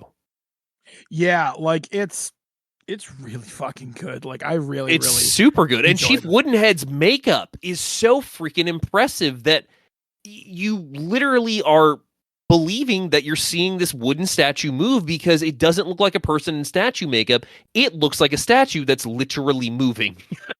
Yeah, like it's so good. And it's, again, the perfect Creepshow short. Like, and Creepshow 2 has a different vibe than Creepshow 1. Creepshow 2 definitely leans into the popcorn, more fun, definitely feels like it is 1987. And that's what works for it. Like, it's so enjoyable and it's so short. You can just show this a la carte and it works fine. And I think it's important to point out, in regards to Creepshow 2, do you know who it's directed by? Who? So Michael Gornick is the director of Creepshow 2, who you know was known as the DP for the Romero films and whatnot. He also shot Creepshow 1. So the guy that shot Creepshow 1 is now directing Creepshow 2, and he's also being assisted on camera by Richard Hart and Tom Hurwitz. But also, Creepshow 2 came 5 years after the first one, and it fell into, I think, what many would refer to as sequel-itis. I don't know where the appreciation rejuvenated from it, but when I was growing up, this wasn't a popular one because it was lesser loved, at least from experience from what I've seen, because like I told you off mic, I didn't see this until 10 years after my viewing of Creepshow, probably. It wasn't probably until 10 years ago that I watched Creepshow 2, and it was because I got the Anchor Bay DVD for cheap, and I was a completist at that point, but not for Creepshow 3, which we'll get to later. But I had watched Creepshow 2, and that was the first time I watched it because I avoided it for so long because people were like, "Oh, it's fine, but like it's not that good," and it's got this weird story about this guy that keeps saying "Thanks for the ride, lady," and you know it's not worth your time, so don't worry about it. It wasn't until my friendship with Enrique, but also just in general getting back into more horror that I had avoided so long, that I finally laid eyes on it. And even when I laid eyes on it the first time, I thought it was fine. It wasn't until the Blu-ray release from Arrow, which I want to say was like 2016, 2017-ish, that I found appreciation for this. And you're right, it is so drastically different from the first one, but I will also tell you that it was supposed to be 5 stories, but the last 2 got cut for budgetary reasons, one of which, Birdman, was Cat from Hell, featured in Tales from the Dark Side, the movie. Ah, I thought so. I thought I remembered us talking about that a couple of months ago. Yeah. So, no, I think Chief Woodenhead is a great opener, and this just reminded me, so we're going to hop in the time machine real quick and go back before we wrapped up Creepshow 1. The ending, the epilogue, is that Tom Atkins is getting ready for work the next day, and Billy is upstairs, and he hasn't come down yet, and Tom Atkins is complaining of like back pain and neck pain, and then we see before that the garbage men picked up the comic, because that wraps up the movie as they find the comic, the Creepshow comic, and they're flipping through it, and they get to the pages for the ads, and they see, oh, a voodoo doll. Oh, somebody's already sent away for that. Then we cut back to the house. Tom Atkins is having back pain and neck pain, and then all of a sudden, the music kicks up, and we see that Billy has a fucking voodoo doll of his father that he's just driving pins into, and that's how they close Creepshow. Which something I didn't pick up until today. When the wife is ironing the shirt, there's a piece missing. Oh, is there?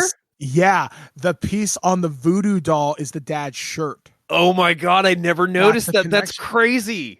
I'm like, that is fucking clever. Oh god, I gotta go back and watch that now. That's awesome. So no, to go back to Creepshow 2, the opening is our man of the hour, Tom Savini, is playing the Creeper, and he's in this little delivery truck, because when we open on Creepshow 2, I think it's important to point this out. When we open on Creepshow 2, it's just like Creepshow 1. We're in reality. We're in real time. So we see this delivery truck pull up, and this guy in a Creeper makeup is like, "Oh, Billy, you're always the first here for Creepshow, like your life depended on it." So he tosses the Creepshow comic out, which is the first movie comic, by the way. I don't know if you caught that. Mm-hmm. And then Billy and the Creeper get animated. The Creeper jumps off the truck and disappears before him, and then we see Billy pick up the comic, and he's riding off. And then the Creeper, who is voiced by, oh god damn it, what is his name? Not Frank Welker or like anybody. No, it's a well-known name, and now of course I can't freaking find it. But he is he's animated and he's talking to us. So we get an animated intro that kind of leans more into Tales from the Crypt because the Crypt Keeper is actually talking to us this time and introducing the stories. Whereas Creepshow, Joe Silver's his name. We were kind of left to our own devices with the comic just flipping pages. So this time we actually have the Creeper talking to us and introducing the stories. So that wraparound is really, really cool. And I wish they would have taken that into 3. That would have been something, but we'll get there. But so Creepshow 2, we have a narrator with us and a guy that introduces the story as the Crypt Keeper, who's animated like a cartoon, almost like Page Master style. So I love the fact that we also have that into it. So that also goes back to the whole thing of how this is vastly different from the first one, but still has that same feeling. So as Chief Woodenhead's story wraps up, we go to Billy, who's at the town post office receiving his package, and he tells him that it's a Venus flytrap. So then Billy gets back out and goes towards home, and the Creeper introduces the next story, which is the raft. And this is the one that I had the most trouble with for the while, but now I really love it, but I also have a lot of behind the scenes of this one too, Birdman. Yeah, the raft is my favorite story out of this, and probably because I read the short story first. Because I remember, I think this came out of Skeleton Crew. Yes, Maybe it's either Skeleton Crew or Night Shift. I want to say it might be Skeleton Crew, though. I'm pretty sure it's Skeleton Crew. So I read about this, and I think the raft was originally published in a Playboy or a Hustler or something way back when. And I was excited for it. So seeing the raft, this is yet another cosmic horror, I think, because I was talking again with my buddy Liam. We're both big Lovecraftian fans, and we're like, is the raft the Great Value version of a Shoggoth? And if you don't know what a Shoggoth is, in Lovecraftian terms, it's basically sentient protoplasm. To put that in another term, if you play Dungeons and Dragons, if you know what an ooze is, if you know what a gelatinous cube is, it's sentient jello that dissolves you through acid. And as I'm watching this thing today, I'm thinking, this thing's a fucking Shoggoth. This just got 10 times fucking cooler. Yeah, no, I absolutely agree with that. And again, it's just wrong place, wrong time. Like as with the lonely death of Jordy Verrill, these people purposefully went out to the middle of nowhere, told nobody where they were going in a time of year when nobody's going to be around to go for a swim, which, you know, they're also getting stoned off their asses on the drive over there. So obviously safety, not exactly a high priority for these kids. But yeah, and it's just like, you're walking into a trap, man. This ain't good. I mean, there's even signs that say, oh yeah, the old guy closes up around this time of year. If he's put the raft away, then I guess we're not going out for a swim.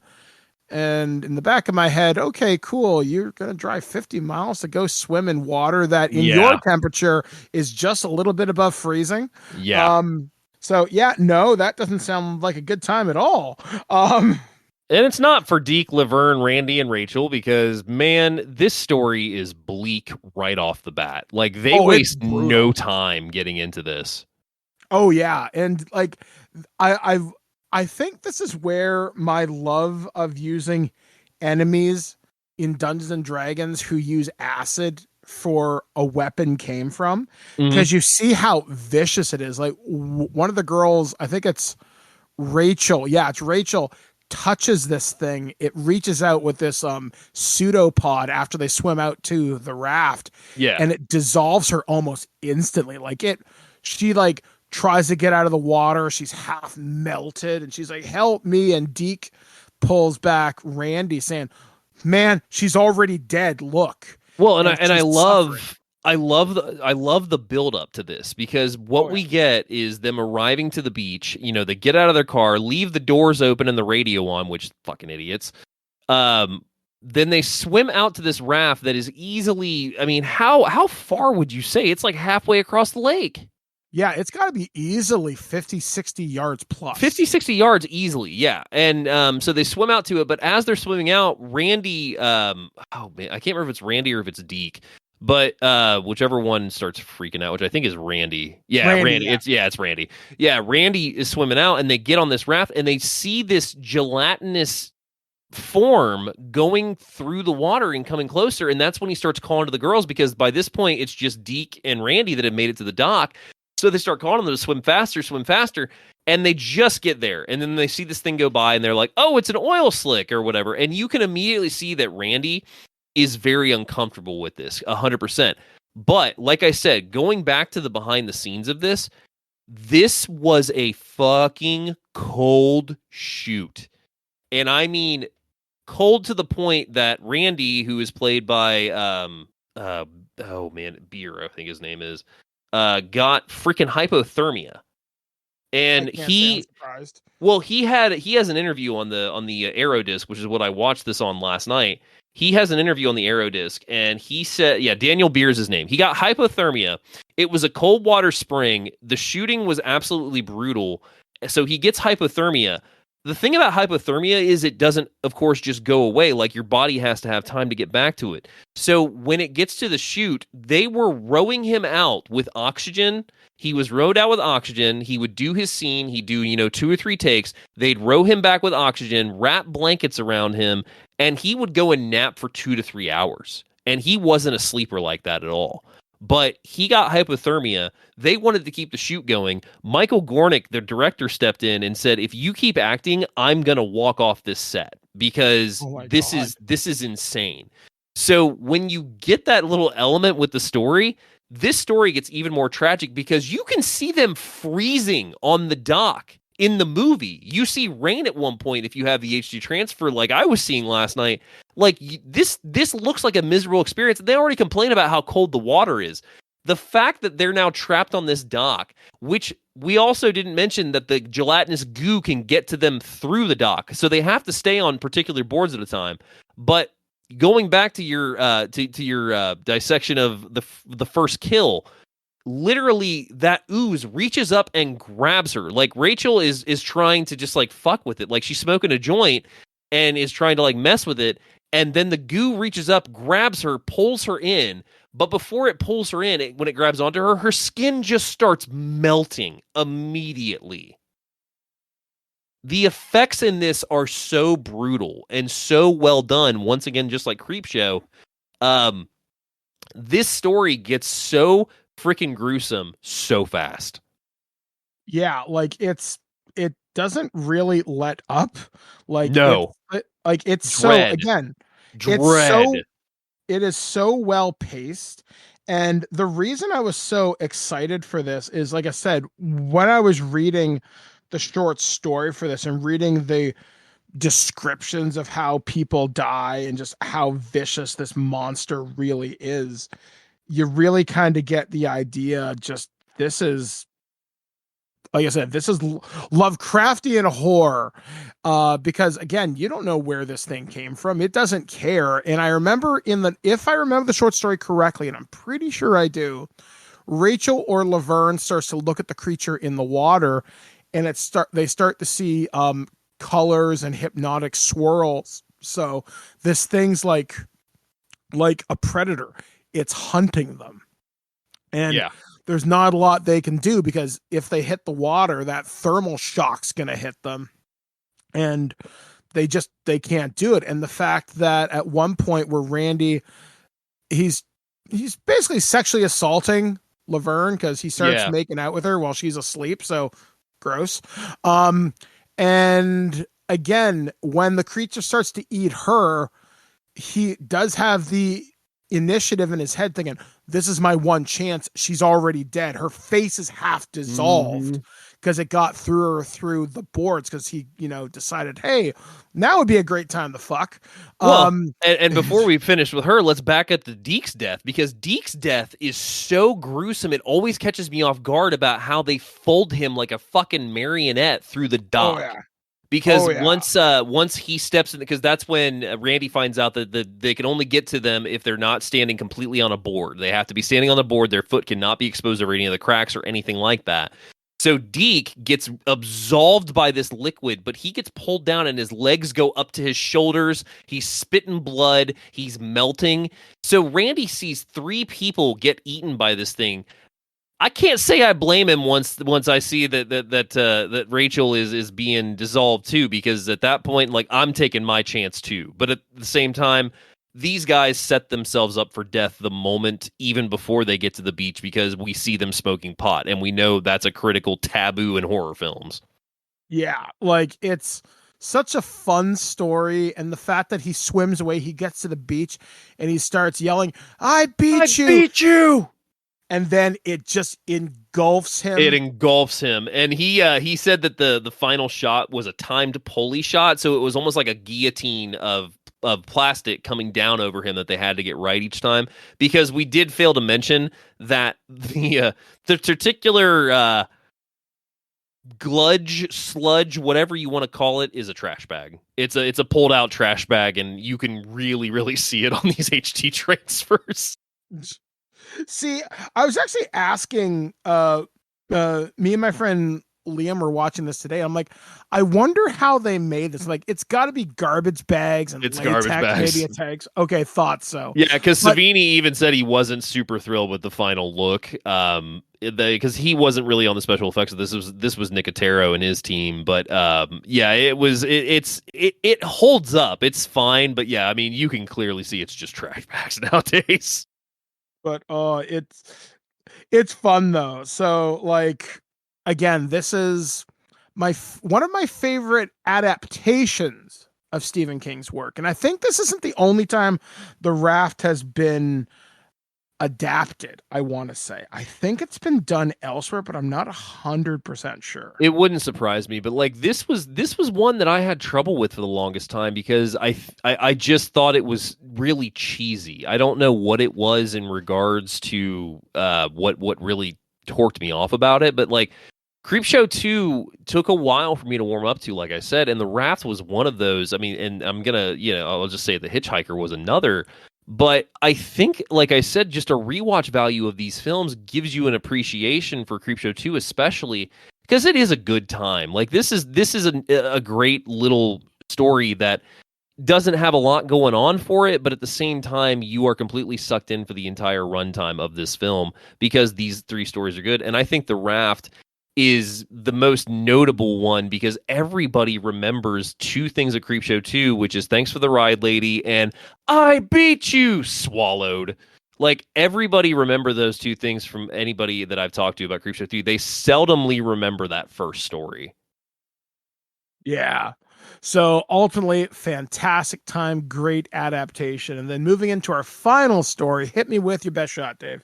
All right, so we are talking about the hitchhiker. Before we get to the hitchhiker, though, as Billy exits the post office, he's ambushed by these neighborhood bullies that look like they're drawn from a Hey Arnold sketch of really mean kids. And they end up chasing him because they stomp on his package with the Venus flytrap. And so Billy retaliates by kicking Rhino, the main bully, right in the balls, which I love that every time. And to add insult to injury, as Billy rides off with these kids chasing him, the creep's like, oh, Billy can take care of himself, but I think we have time for one more story. So then we cut to the hitchhiker, which is the story of Ann Lansing, who is having an affair, and she is paying a gigolo, and his alarm clock is not working properly, so she wakes up right at 11:15, and I think she has to be home by, or 11:05, and she has to be home by 11:30, I think is what she says. Yeah. And my favorite part of this, Birdman, is when she goes, I think your alarm clock will work right. He's like, oh, yeah, sometimes when the power goes off, it does that, and I have to reset it. I'm like, thanks for the explanation of how electric alarm clocks work, bud.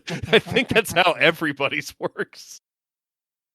So sometimes you can put a 9-volt battery in there and it won't. I love that. I loved that last night. So she's talking to him for a good bit, and the whole time I'm thinking, like, are you running late? So she, of course, exits, and she goes out to her car, and she's trying to make 20 miles happen in 7 minutes, which not going to happen. Anyway, so she is lighting a cigarette at one point, gets distracted and runs into this poor guy, and it's a hit and run. She just completely goes over this guy with a sign that says Dover bound, and it's an African American gentleman, and he is dead on impact. But as she's driving away, we have a truck driver played by Stephen King come out, and a couple stop, and they call it in. So she's driving and she's panicking, and then she starts to see the hitchhiker on the side of the road, who repeatedly starts to haunt her, climbs on top of her car at one point, and she's driving with this guy going through. His hand goes through the sunroof and goes through the window, and she's trying to fight him. Long story short, she's driven into the forest at this point, and she's pinned him against a tree, and she's killed him, so she thinks. But then she gets home, and then all of a sudden he comes out, and he starts strangling her. But as he keeps appearing, he keeps saying, "Thanks for the ride, lady." And it gets more and more depraved because he starts to decompose and he starts to rot and he starts to get bloodier and bloodier as this keeps going because he keeps getting beat up more. And we end with the finale of her husband returning home, and she's dead in the car in the garage with the engine running with a sign, his Dover sign on her. So she couldn't escape her infidelity. And once she did the hit and run, that was all she wrote for Anne Lansing, who is played by Lois Childs, and she is fucking incredible in this story. Mm-hmm. And it's funny because for the longest time, I didn't really like this story. Today, I found a new appreciation for it. And again, asking the hard questions. I'm watching this and I realized, okay, if she had stuck around at the scene of the crime, would she have been haunted? If she'd went like, okay, fuck, I can't live with myself. I got to call the cops. I got to turn myself in. I'm gonna interject there real quick. Yeah. I think the morality of this is that would have had her explain her affair, but also take accountability for her actions. So I think you're onto something there. Yeah, because I was thinking about it and I was thinking, okay, so if she were to own up to what she's done, maybe she would have just been haunted for a night and that'd be the end of it. She'd face the criminal justice system and dun. But I started thinking about this, like, okay, was the hitchhiker even real? And what I mean by that is, well, I guess the hitchhiker was real because, you know, the other people see it. But I got to thinking, was it like, because one of the things I love about the supernatural, and particularly in the United States, I watch a lot of videos about haunted places, and I hear about haunted roads all the time, about phantom hitchhikers and all that stuff. And I got to thinking about this, like, this hitchhiker specter is different. And I don't say ghost, I say specter for a very specific reason, but it's going to sound a little weird. So in Mortal Kombat, for example, Scorpion is a specter. He's an undead representation of vengeance. Yeah. And I got to thinking about this. Specters do have a physical form. Specters can suffer physical damage because at one point in this, Mrs. Lambton starts shooting at him, shoots him in the head, shoots him in the chest, does severe physical damage with her car to him. Yes. And even at one point strips the skin off his face so he's nothing but a laughing skeleton. Again, like Scorpion. And I got to thinking, so it's possible to deal damage to this creature, but not enough to finish it off. It's just not going to happen. So I was just thinking, is there a way she could have dealt enough damage to destroy this thing once and for all? My guess is no. But again, if she just had owned up to it and frankly had not been a piece of shit, maybe she wouldn't have found herself in this situation. And, you know, sometimes people, if you're in a rough place in your marriage, you know, either seek out counseling, talk it out, or get out. You don't need to cheat on someone. It's just, don't be an asshole. Long story short. Don't be an asshole. But again, just the idea that because she was willing to lie, to not hold accountability to herself, that can carry pretty severe consequence. I'm not saying every time you lie, you're going to have the undead specter of someone come after you. Although we'll talk about that when we get to Creepshow 3. Yes, we will. Like I said, it's just, I don't know. Like I said, this is the one I like the least, but it's very memorable because that thanks for the ride, lady. But Yeah. it's the one I feel that doesn't necessarily feel like it belongs in Creepshow 2. I feel like, Oh, I disagree. see, I don't know. Like, I think it ends on such a heavy note, but the other stories have an air of lightness to them. I mean, even Old Chief kind of Woodenhead.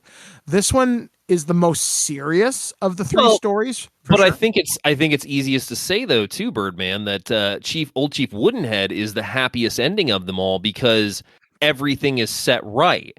With the raft, the only thing we get is after he gets swallowed by the goo, they pan over to a sign, and we see a covered up sign that says "No swimming," which is that humorous touch there, where it's just like, well, if they would have paid attention, but of course, all this growth around the sign, they didn't see it. But they were also careless; they were smoking weed. So that's the morality of that one. In regards to the hitchhiker, there really is no happy ending to this story because we immediately start out with an affair occurring and a woman who has to make it. Well, then when she completely signs her death warrant by hitting this hitchhiker and doing a hit and run and driving off, we know that there's no coming back from this. And Creepshow 2 has a darkness to it that I think Creepshow 1 doesn't have as much because I don't see the overemphasis of the lighting and whatnot in Creepshow 2 like I see in the first one. This is kind of played a little bit more serious, but it's also really dark black comedy, and it works. And I think what's great about The Hitchhiker in particular is it gets to absurdity levels, but it's still hilarious at times with The Hitchhiker, but it's more so just haunting because you're wondering how this is going to end, what's going on, and what exactly is going to happen to both of our players in the story.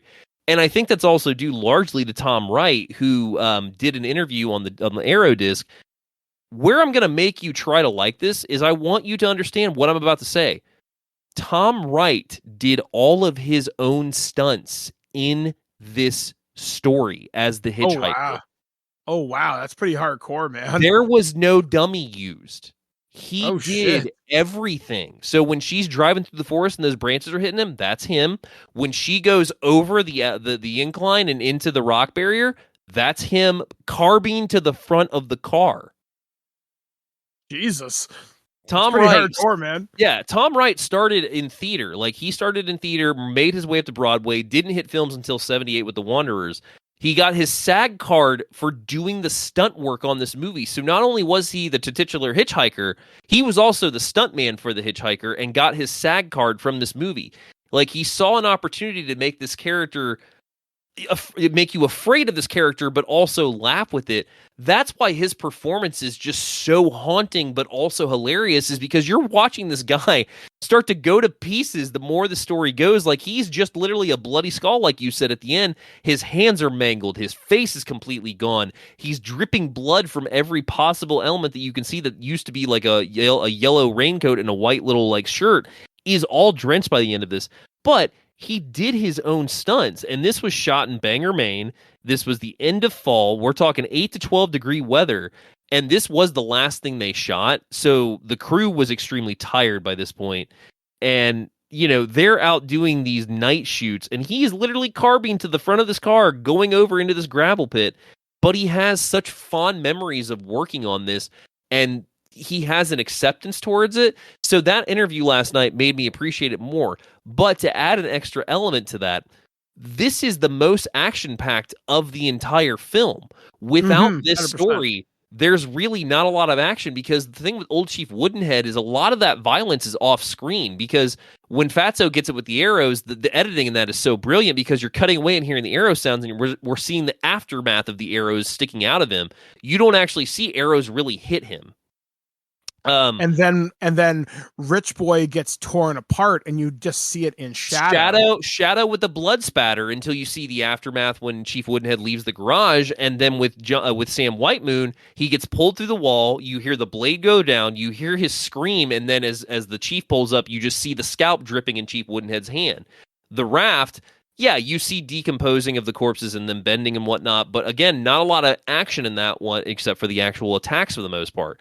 The hitchhiker is non-stop moving in this car with this guy on top of it, with this guy on the side of it, with the guy on the front of it. this is so intense in regards to its execution of the haunting of the specter on our character, but also not to mention the fact that you're seeing this gore just get worse and worse as this goes. And this woman is completely haunted and losing it, not unlike Richard in Something That Tied You Over. Because she fucking loses it by the end of this, but it's too late for her as we see the specter get her, but then, see that she has carbon monoxide poisoning. So I think in your element of would she have stopped, she would have been alive. Her husband probably still would have stayed with her. And she also wouldn't have had the tumultuous ride home, because I think her conscience is what got to her. And she was just so torn up that when she got home, she didn't turn off the car. I don't think she necessarily committed suicide. And the Dover sign adds that supernatural element to it. So I think this is a great closing, because the series of Creepshow 2, in regards of 1 and 3, this is probably the darkest film of the series, but it's also the most fun and has a pacing that flies by. Like, even more so than Creepshow, because we're talking, 30 minutes cut off of Creepshow 2. I think Creepshow 2 really has a rewatch power that Creepshow 1 definitely has, because of its classic nature and just being that quintessential anthology horror film that everybody knows. I think Creepshow 2 is finally getting its due, though, and it's coming around for more people's enjoyment, and I think it's getting rediscovered because of that, but I think it's because people are also having a good time with it. I had a watch party with my buddies on this one, and we had a blast. Yeah, like Creepshow 2 to me is the quintessential short watch. It's engaging from start to finish. There's not a bad story among them. And again, like when I think about my experience with Creepshow 2 with that girl, it's the perfect type of movie for a date movie. It's the perfect movie, as you were explaining, with you and your buddies. You can have a good time. And I experienced that today watching that with my friend Liam. I know I've shown this to my wife, and we had a fairly good time doing that. Like, the Creepshow movies are such a great gateway into horror, where, again, you don't need Eli Roth levels of torture porn. You don't need Art the Clown from the Terrifier series. You get the levity of the era of the 1980s. You get the morality from the 1980s as well. And you just, I don't know, they're timeless in a weird kind of way that I don't think a lot of horror movies really do these days. Like there's some of my favorite, definitely in my top 10 of all time for favorite horror movie franchises. Yeah. And yeah, like I ultimately cannot recommend Creepshow 1 and 2 enough. Please watch these anytime you can. They're fantastic for Halloween. They're great for summer sleepovers when that happens. I mean, and realistically, you could show Creepshow 1 and 2 to anybody. You could do PG-13. You could probably even get away with PG if your kids could handle horror movies, as long as you explained, hey, there's this no cool. There's no real nudity in 1. There's some breast shots in 2, and there's some nudity in 3, but for the most part it's just language and violence, which, I mean, that's kind of what you come to expect to horror. But I also think Creepshow 2, in wrapping it up, I think that the wraparound, going back to the finale of Billy has taken the bullies out to this little area that's fenced off, and we find out that Billy has been growing mutant Venus flytraps. Yeah, and he's probably been trap for these guys. Yeah, he's probably been feeding people to these things for God knows how long, because they're freaking huge. And of course, they just dispatch these bullies quickly, which one of the bullies, Rhino, that we mentioned, has spur boots, and those, of course, get spit out. And that's when Billy is like, the Venus flytraps, they eat meat. And that wraps it up, because the Crypt Keeper is talking to us in his delivery truck, and he's like, well, I bid you a farewell, and I hope you stay scared. And he's like, oh, well, I guess we've got Billy to finish off with. So we then, after Billy has dispatched these bullies, they geniusly don't ever show any of this real time again until the very end. And we cut back to this fenced off area that's like no trespassing. And then Savini, in his creeper makeup, bids us farewell, and then the truck starts driving away, and he's just happily throwing comics out of the back of the truck and laughing as the credits roll. And I don't know what it is about that ending, but my God, it's fun. And it's so of the nature of these comics. And I think that also has a lot to do with you have the people that read these comics behind the scenes of these films. Savini, just to bring it close to Creepshow 2 with Savini, he was not anxious ever about putting on makeup. He loves applying it. He loves working with it. But when it comes to him getting in it, he fucking hates it. So he immediately when he agreed to do the Creeper in this, he agreed and had it in his contract that he was going to have a shower, not a shower available, a shower on the set as soon as they finished wrapping so he could go get this stuff off. And one of the funniest things with the story of the application of the Creeper makeup is they made him, or he decided that he was going to shave his beard, his mustache, all that off in front of his 1-year-old daughter, so that as they put the makeup on in front of her, she knew that it was still daddy, and when they took the makeup off, it would still be daddy too. So like he was taking really good care of his appearance in this.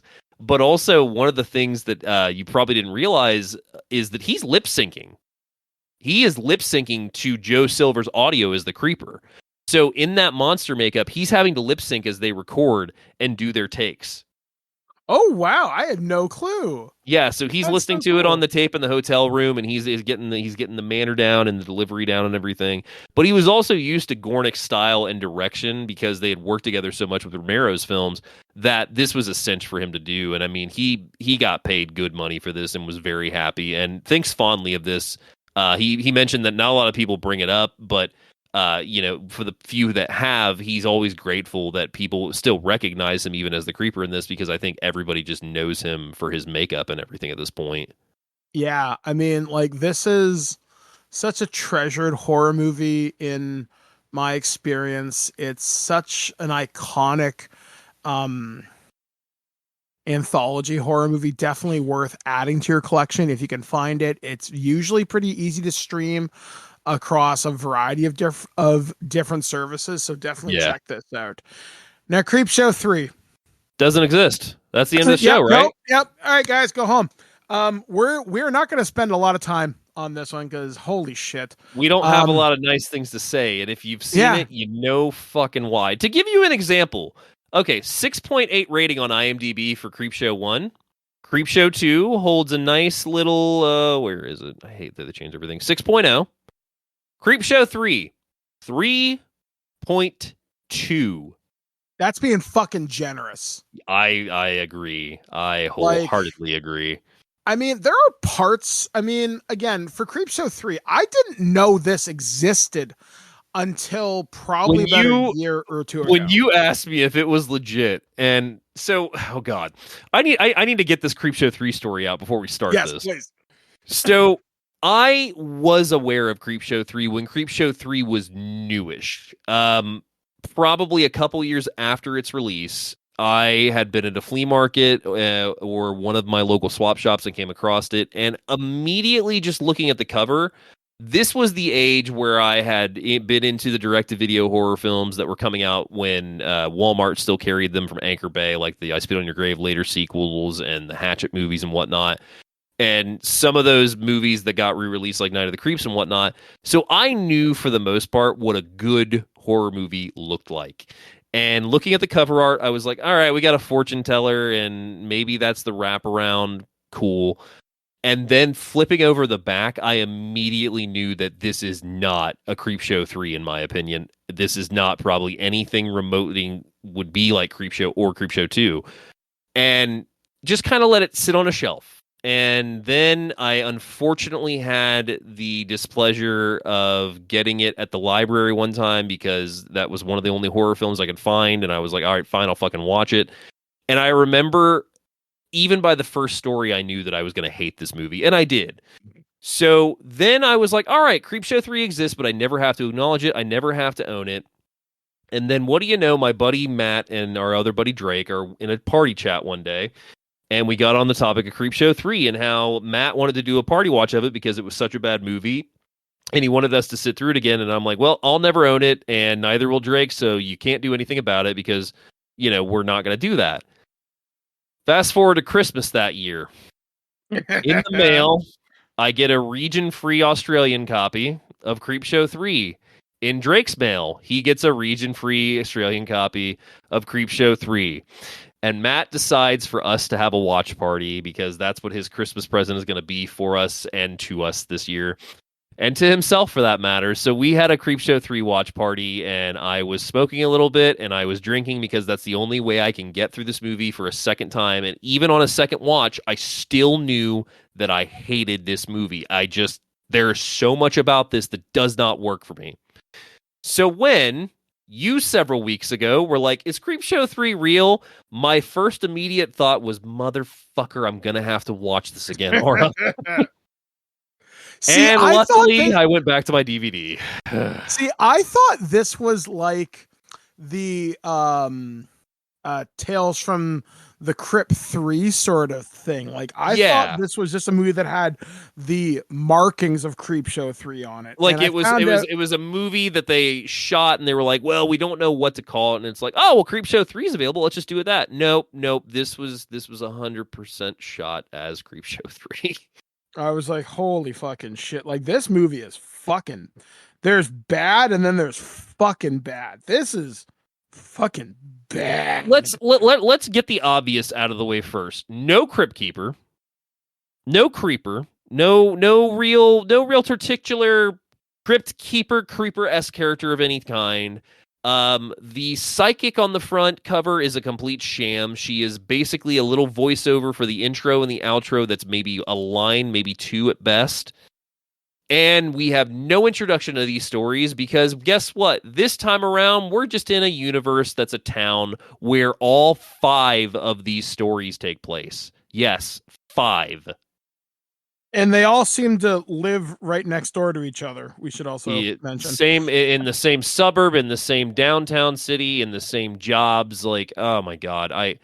There is so much about Creepshow 3 that I'm willing to let go of if other factors weren't a big part of this movie. One of which being, this is not super well thought out stories. By any means. I think some of them have potential. Like if they were rewritten, like there's one story where they have like a possessed radio. I could see that being adapted fairly easy into somebody having like an iPhone or one of those AI powered phones and it was talking to you. That I could actually see being working kind of well. Or there's this wraparound story involving this crazy scientist who invents things. We were saying, well, what if he was trying to bring his dead wife back to life by changing reality? Because one of the first stories involves, it's like an evil version of Click. Yeah. And I'm thinking, but me and my buddy Liam looked at each other. We're like, no, that's way, way, way too smart for this movie. Yeah. And yeah, like, again, so my first experience with this was I've had it for a couple of years, but I never watched it until literally this afternoon. And I was like, holy fuck, this is terrible. But I remember the DVD cover where it has this random vampire for no reason is in this movie. Because it's like, I look like I belong on the Fright Night remake, but it's just just looks so bad. It looks so bad. And I was like, how the fuck did this happen? And then we did some digging and we found out, and I'm pretty sure this is true, the same company that made this movie are the same people who did the Day of the Dead 2 movie. Contagion. Yes, you are not wrong. Yeah, the Taurus Entertainment Group, I think, is their kind of moniker. And we're like, these are fucking bad. And it's just like, it's like they didn't care. It felt like this is someone who got a hold of the Creepshow, I guess, IP and was like, hey, if you promise to make a movie in so many years, you can do it. Budget doesn't matter. It just has to exist. And that's what this movie feels like. I would wholeheartedly agree with that. I think what Creepshow 3 suffers from is it's so different from the other two, but in the worst ways possible. I mean, the opening animation, for Christ's sake, looks like I've seen Reboot. I like the Reboot cartoon, but the opening animation is lesser than Reboot's animation, and that's saying something. because I cannot get over just how bad the opening of this movie is, where our demon character kills a dog, makes hot dogs out of it, and that becomes a huge part of the climax of this film. Like, what the fuck? Like, how is that your wraparound piece? But then that's not the wraparound piece, because the wraparound is literally the entire town where all of this takes place. And like you said, starting with the story of Alice, we have a girl that's walking home from school, and she's just making comments to her friend on the phone about the neighborhood, and we see Professor Dayton, and we meet the two guys that are going to be in the professor's story, and we meet the freaking vampire that's going to be in the other story as she's just walking the street. And then she gets home, and her dad has this new remote, and every time he pushes a button, she gets rewound like 20 seconds, but she also gets repeatedly burned, morphed. It's like, it makes no sense, because she goes to help to Professor Dayton's house, ends up meeting his wife and eating his wedding cake until this delivery guy comes over, and then he leaves while she's trying to find milk to wash the cake down with. She spits the cake out, goes back outside. Meanwhile, Professor Dayton is calling her name and looking in the bushes. Her dad hits the remote one time, and now she's completely just morphed into this disgusting little thing. She crawls outside. Professor Dayton comes over to her, and he's like, "Oh, Alice, isn't this nice? Like, aren't you so happy that you were talking shit about us? Oh, by the way, you're a rabbit now, and this is never going to pay off until the end with a very weak closing storyline." Yeah, it's so fucking strange. And while I was watching this, I'm like, this is like Click if it was evil, which is, again, a fascinating idea, but pulled off with zero care. Evidently, every time she transforms, that's sort of her real self being asserted. Okay. And it's kind of funny how whenever the dad starts playing with the remote, when he hits the subtitles button, it turns them Spanish. When he plays with the color and saturation, they turn into an African American family. Again, that's kind of funny. I think that now is a great time to point out a connection to one of our previous episodes. Connection in the sense of timing. Okay. So, several episodes back, we talked about one of my favorite films and a decent franchise called the Crow films. Mm-hmm. And we spoke about Wicked Prayer in particular towards the end, because we had so much to say about the worst of the series, obviously. And Wicked Prayer came out in 2005. You know what comes out a year later? What? Creepshow 3. Okay. So my point being, this is a very strange time in horror for some of those things that you just don't expect to have that feeling with it. And my meaning of all this being, this film is racist, this film is gross, this film is offensive, this film is an absolute mess, and you don't really have much to take away from it, much like Wicked Prayer, except Wicked Prayer has rewatch value because the insanity at least gives you a point and retains somewhat of a Crow film. This feels nothing like a Creepshow film whatsoever. Yeah, like there's no connective tissue. It doesn't even feel like one of the later VHS movies, which is just, here's a bunch of random stories put together by random interspersals that may connect and may not. But here you're not getting any of that. Like, it's there. Every story in Creepshow 3 is very bland. Some of the ideas are interesting. Again, this idea of a girl experiencing evil Click, it's an idea that I think could work, but you need longer, and you need someone definitely more competent writing and directing this. Again, fascinating idea, poor execution. So let's keep blitzing through this, because holy shit. Yeah. There's not a lot to say more. So then our next story is the radio, and the way that these stories wrap are they fade in color to this terrible animation style that's through this movie, and then we basically just screw across town to go to the next story. So the radio starts with our character Jerry, who is just out and about on his luck, basically. He's a security guard, and he has his radio break, so he goes and buys one from a homeless street vendor. And the radio seller, the vendor, tells him that, like, you know, if he puts a piece of duct tape and a piece of wire, he may hear something special. Turns out this radio is, like, possessed with this mysterious female voice, and Jerry is soon, you know, promoted to killing and stealing to get a better life. He lives in a bad complex, and the radio just starts guiding him on all this crime. So he ends up killing a drug dealer, and there's a witness, so he ends up killing her, framing her murder onto the drug dealer. And then the sex worker in the apartment complex that he's staying, it comes up to him with a sob story. So they decide to run away together. The radio's like, hey, you should shoot her before, you know, something happens. And he's like, I'm not going to do it. So he goes outside and bashes the radio. Meanwhile, she comes up, shoots him in the back of the head. But as she's going away, she gets shot by somebody, which is the pimp from the beginning of the story, who also has a different radio. Because why not? Because why not? Oh, and did you also notice that radio started speaking jive? I did, actually. I'm thinking, yeah. She's like, shoot this motherfucker. It's just like, what? Talking about stocks and bonds and don't fuck with that and all this stuff. And I'm like, man, what is... So let's talk about the radio.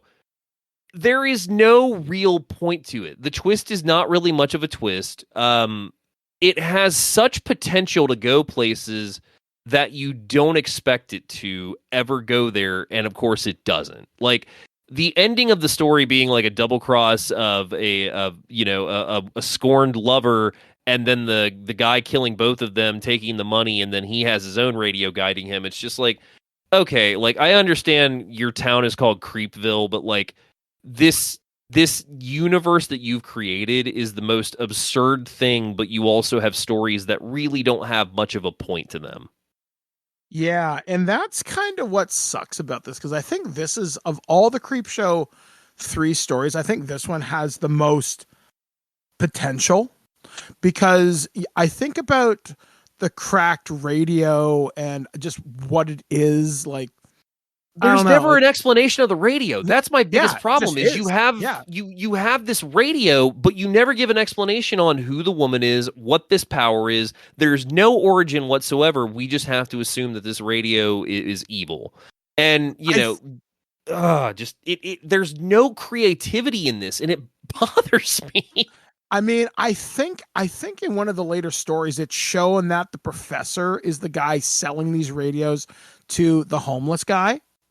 I think I caught that today, which again, you are correct.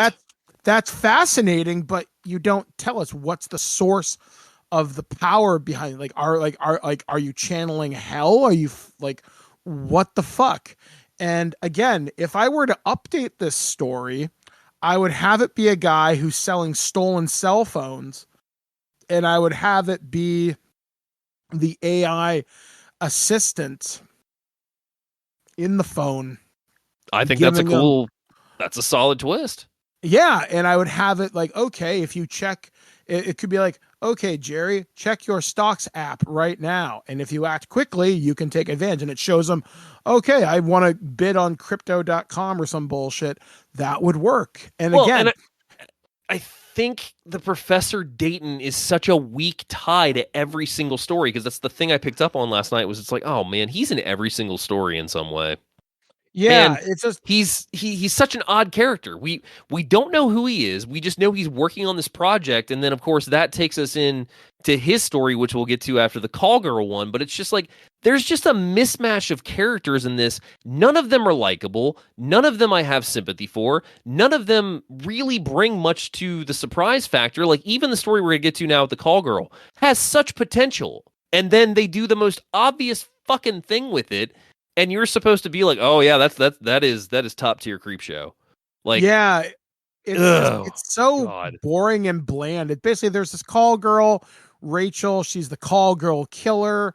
She goes around and she murders people because fun. Oh, she was also living in Jerry's building. We need to point that out. Yeah. So at one point we find out this lonely guy calls her over, and she goes over to and ties him up. and she's about to quote unquote fuck him. Well, but he says that he's a virgin. He says he's a virgin and that his parents are out of the house and that he's always wanted to do this. And he's like, I want you to tie me to the bed and ride me. And she's like, oh, of course, I have no problem with this. So they're getting into it. And then, she takes out a knife and starts running it. He's still kind of into it until she starts poking him. And then she brutally stabs him and kills him. And then she takes a shower and she's pampering herself. And then she starts to hear him talking. And she goes back over to his body, which is covered with the pillow. She takes the pillow up, and now he has Fright Night vampire fangs. He attacks her, kills her, walks out of the house, and then we see that he's killed the family as well as her, basically saying that he's a drifter. Like, he has no tie to this house. He just goes in this house, kills everyone, calls over this prostitute, steals her car, and leaves. And that's the end. Yeah, it happens so quickly. I mean, I guess the girl who plays the call girl, Rachel, she has a little bit of chemistry. Like, I don't mind her performance, but it feels almost like every performance in this movie in some weird ways kind of phoned in. I think I liked her, and I liked the guy who played Jerry, the security guard from the last one. And out of all the stories we're going to go through so far, those are the only people who feel like they're actually trying in this. And so let's get through the fucking next couple, because holy shit, I've got a razz on this hard. Luckily these stories are super simple and stupid, so we can get through them pretty quickly. So the next one is the professor's wife. So Professor Dayton has invited two of his former students over to attend his wedding, and we find out that they've been victim of his practical jokes for years, and his jokes are so really stupid. Like, he's got exploding egg salad sandwiches, robotic snakes. He creates a vehicular crash one time because he takes remote control of their car and crashes it while they're in it. So he's just kind of a bastard.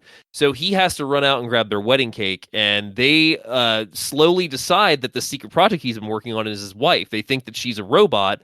So they go to town on her and start cutting her up and dissecting her and commenting on the lifelikeness of her body and how, oh my God, this is the most impressive AI that they've seen, until they realize that she's a mail order bride and they just committed murder. So he's coming back. So they stuff her body parts in an oven, in the fridge, and all this stuff. And he comes home and he's like, "Whoa, where are you?" And he's like, "Oh, you're always cooking up something good." And he opens the oven and there she is cooking, and he freaks out.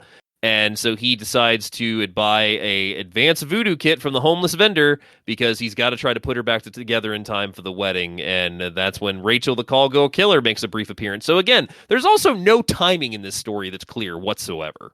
Yeah, it's like they're trying to do the Quentin Tarantino Pulp Fiction out of sequence time, but it doesn't work because we haven't established a through line. Like, yeah, no, you're absolutely right. Yeah, it's so, I mean, it's a neat framing device when used properly, but if it's not clever, it's confusing. Well, and that leads us in to the end story, because yes, none of these stories tie together except for this like crash element thing they did in regards of, having people appear in them. So we meet this really fucked up doctor named Dr. Farwell, who is court ordered to the free clinic. And he's rude, he's crass, he's offensive, and he just writes prescriptions and insults his patients. And we meet him buying a hot dog that has fallen on the ground that this homeless guy is like asking him for money for food. And so he decides to give this hot dog to the homeless man. Well, the homeless man dies, and he's proceededly haunted by this homeless guy holding this with these dead eyes and this gross stuff coming out of his mouth. And at the very end, he runs into him and he's like, "Thank you for the hot dog." And basically what happens is then he ends up having a heart attack from too many ghostly encounters and also all the drugs he's taking. So there's no morality tale to this. He doesn't ever confess to this homeless man. He doesn't ever confess to anybody. We see him providing drugs for the vampires at one point, which I completely forgot about and also never is touched on again. Yeah, it makes no fucking sense. Like, why are you going to the vampire house? Because reasons. Yeah, but because reasons. And the story ends like with his heart attack, and then they reveal that the hot dog vendor has been the creeper this entire time, selling the diced up diced up dogs as hot dogs. So it's like, oh my God, oh, it's so crazy. Meanwhile, people from previous stories appear as patients in the story, not really a big deal or anything like that. But again, the story goes nowhere. He's a shitty doctor. He possibly poisons a homeless man, but then he dies because he doesn't take care of himself and he's always doing drugs and he's just completely depressed. So what was the creepy thing about that besides your specter? And then let's go ahead and wrap it up because the epilogue's even fucking stupider. Yeah. We go to the wedding of Professor Dickhead. And Professor Dayton, which I did think was funny because I was like, hey, Dayton, that's where, we're from. The Paris of Ohio.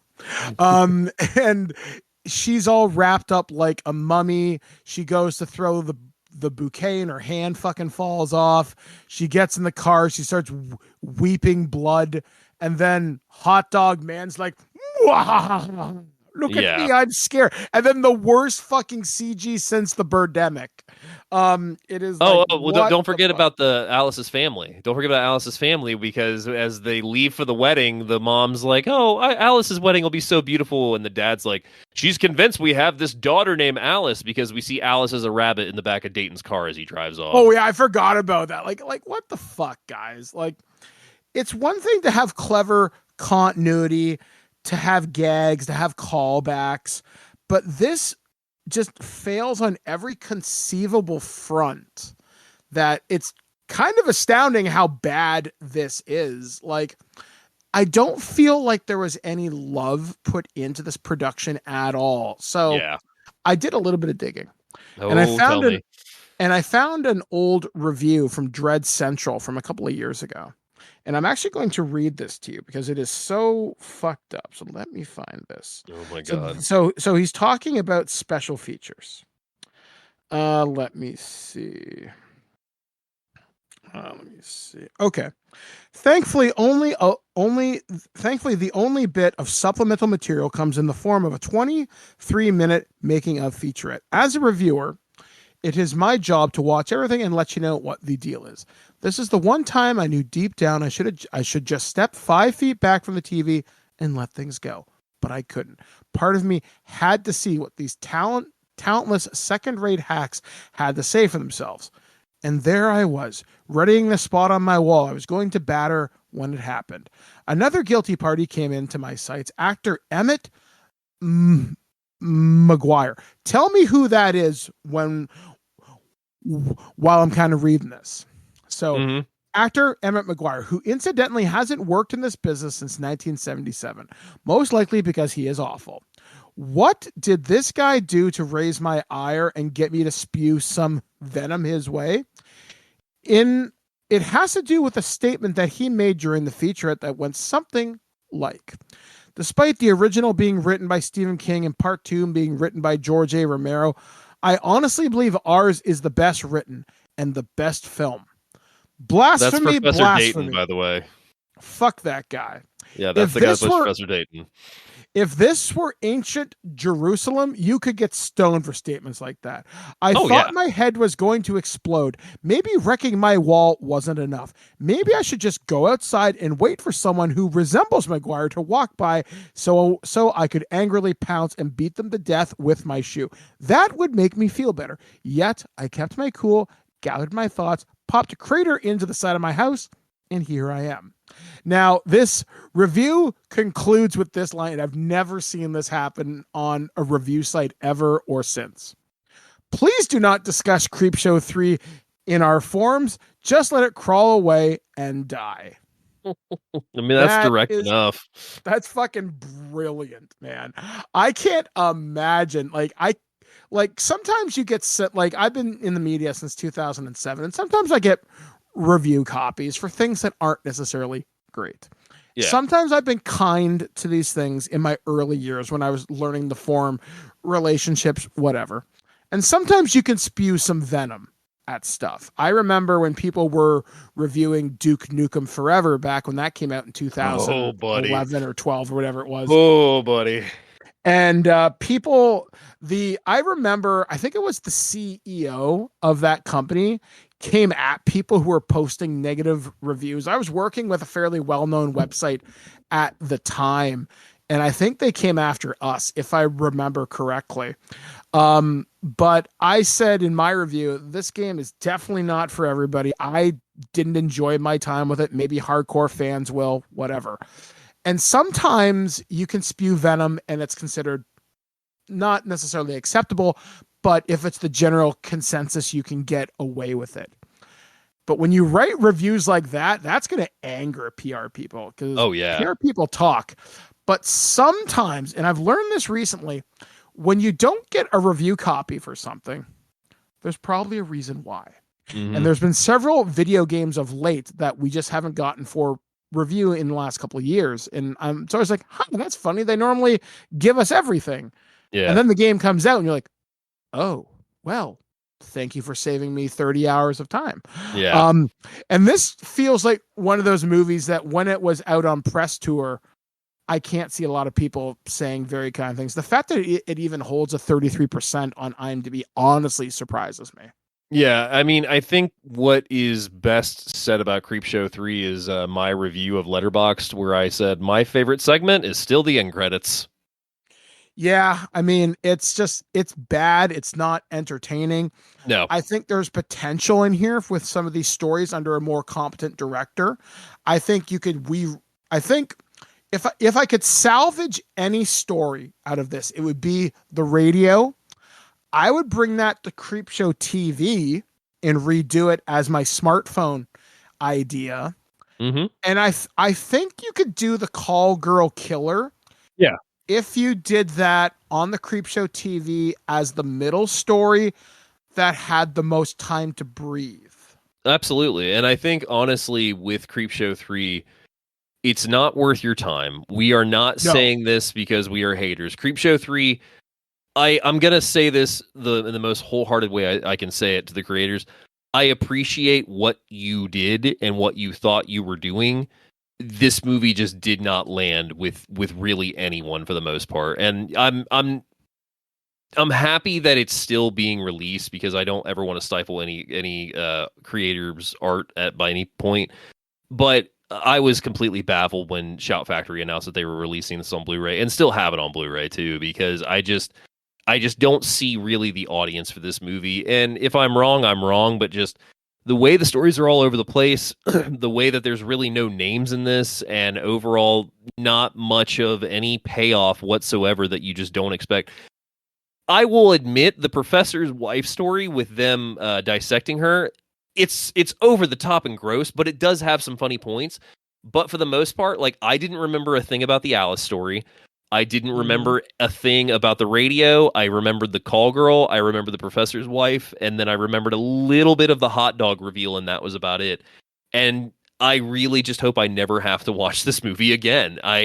I hate being that way, but it just, having that Creepshow title is just, it just feels wrong. And if you're going to go for a real Creepshow 3, like you and I said off mic, Tales from the Dark Side, the movie, is considered the Creepshow 3 because that is the third collaboration of Stephen King and Romero. So Creepshow 3 is technically Tales from the Dark Side, the movie, so you could leave it at that. Otherwise, this one just isn't worth your time. It's a waste of time. And the only reason to watch it would be if you're doing a drunken watch party with friends. That is the only reason I would ever watch Creepshow 3 again, is if I was having some beers with some buds and somebody hadn't seen this and I'm like, holy shit, you're not going to believe how bad this is. Because at least you could riff this movie enough. My plan was to watch this and do a lot of microdosing. Yeah. I'm really sad that I didn't. I'm sad you didn't too, but at the same time, I mean, at least we've gotten through it and we never have to talk about it again. you know Enrique is gonna find a way. I really know hope that not. Motherfucker. He will. He is not even a fan of this one and holds the same feeling that we do. So I don't even know if I could honestly get him to watch this, and I really wouldn't even want to try. So yeah, guys, if you want to watch more Creepshow, like I said, a lot of these are available to stream. They should be pretty easy to find on eBay or Amazon. Two out of 3 are worth owning. And if you want to see more Creepshow, the television series, to talk about that very briefly, is on Shudder. It's a Shudder exclusive. it is, for the most part, surprisingly well done. I talked with Enrique about it a while back. I think there are definitely a lot more misses than hits, but the misses aren't even that bad. They're just kind of like, oh, okay. But the hits on that show are astounding. There are episodes on there that I still think about to this day when they premiered and we watched them. So yeah, if you haven't seen the Creepshow series on Shudder, 100% worth it, 100% worth your time. I think there's only really about 6 or 8 episodes a season, so you can fly by pretty quick through it. Oh yeah, 100%. Now, if you want something that's Creepshow adjacent, one thing you could probably check out are the VHS movies, but I might suggest VHS 1999, I think 85, and I want to say there's one called 94. Yeah, I think those are the 3 newest ones. Yeah, so those ones feel more like Creepshow because they do have the interstitials. The stories float between being dark and tragic, but also having some humor in them too. Like there's one where there's like these skateboarders fight a death cult. VHS Viral. My God, that one. Oh my God. Yeah. I like VHS and VHS 2. Viral has a couple things, and I think it was the first one that Shudder did, which I think was 94. 85 I really liked. I have not been the biggest fans of those last 2, unfortunately, but I think the first VHS film still holds up really well. 100%. So guys, like I said, that's something you can check out if you want to see more anthology horror movies. Yes, there are some more out there. I'm sure me and Dave will talk about them more as the year goes on. Me and Dave have been talking about some other cool things. We got some superhero stuff coming up. Yes. We're probably going to do remake versus remake again, as we did the Body Snatchers movies. Maybe we'll check out some more television movies that I've just kind of never seen, which more Judd Nelson. I've got 2 for you.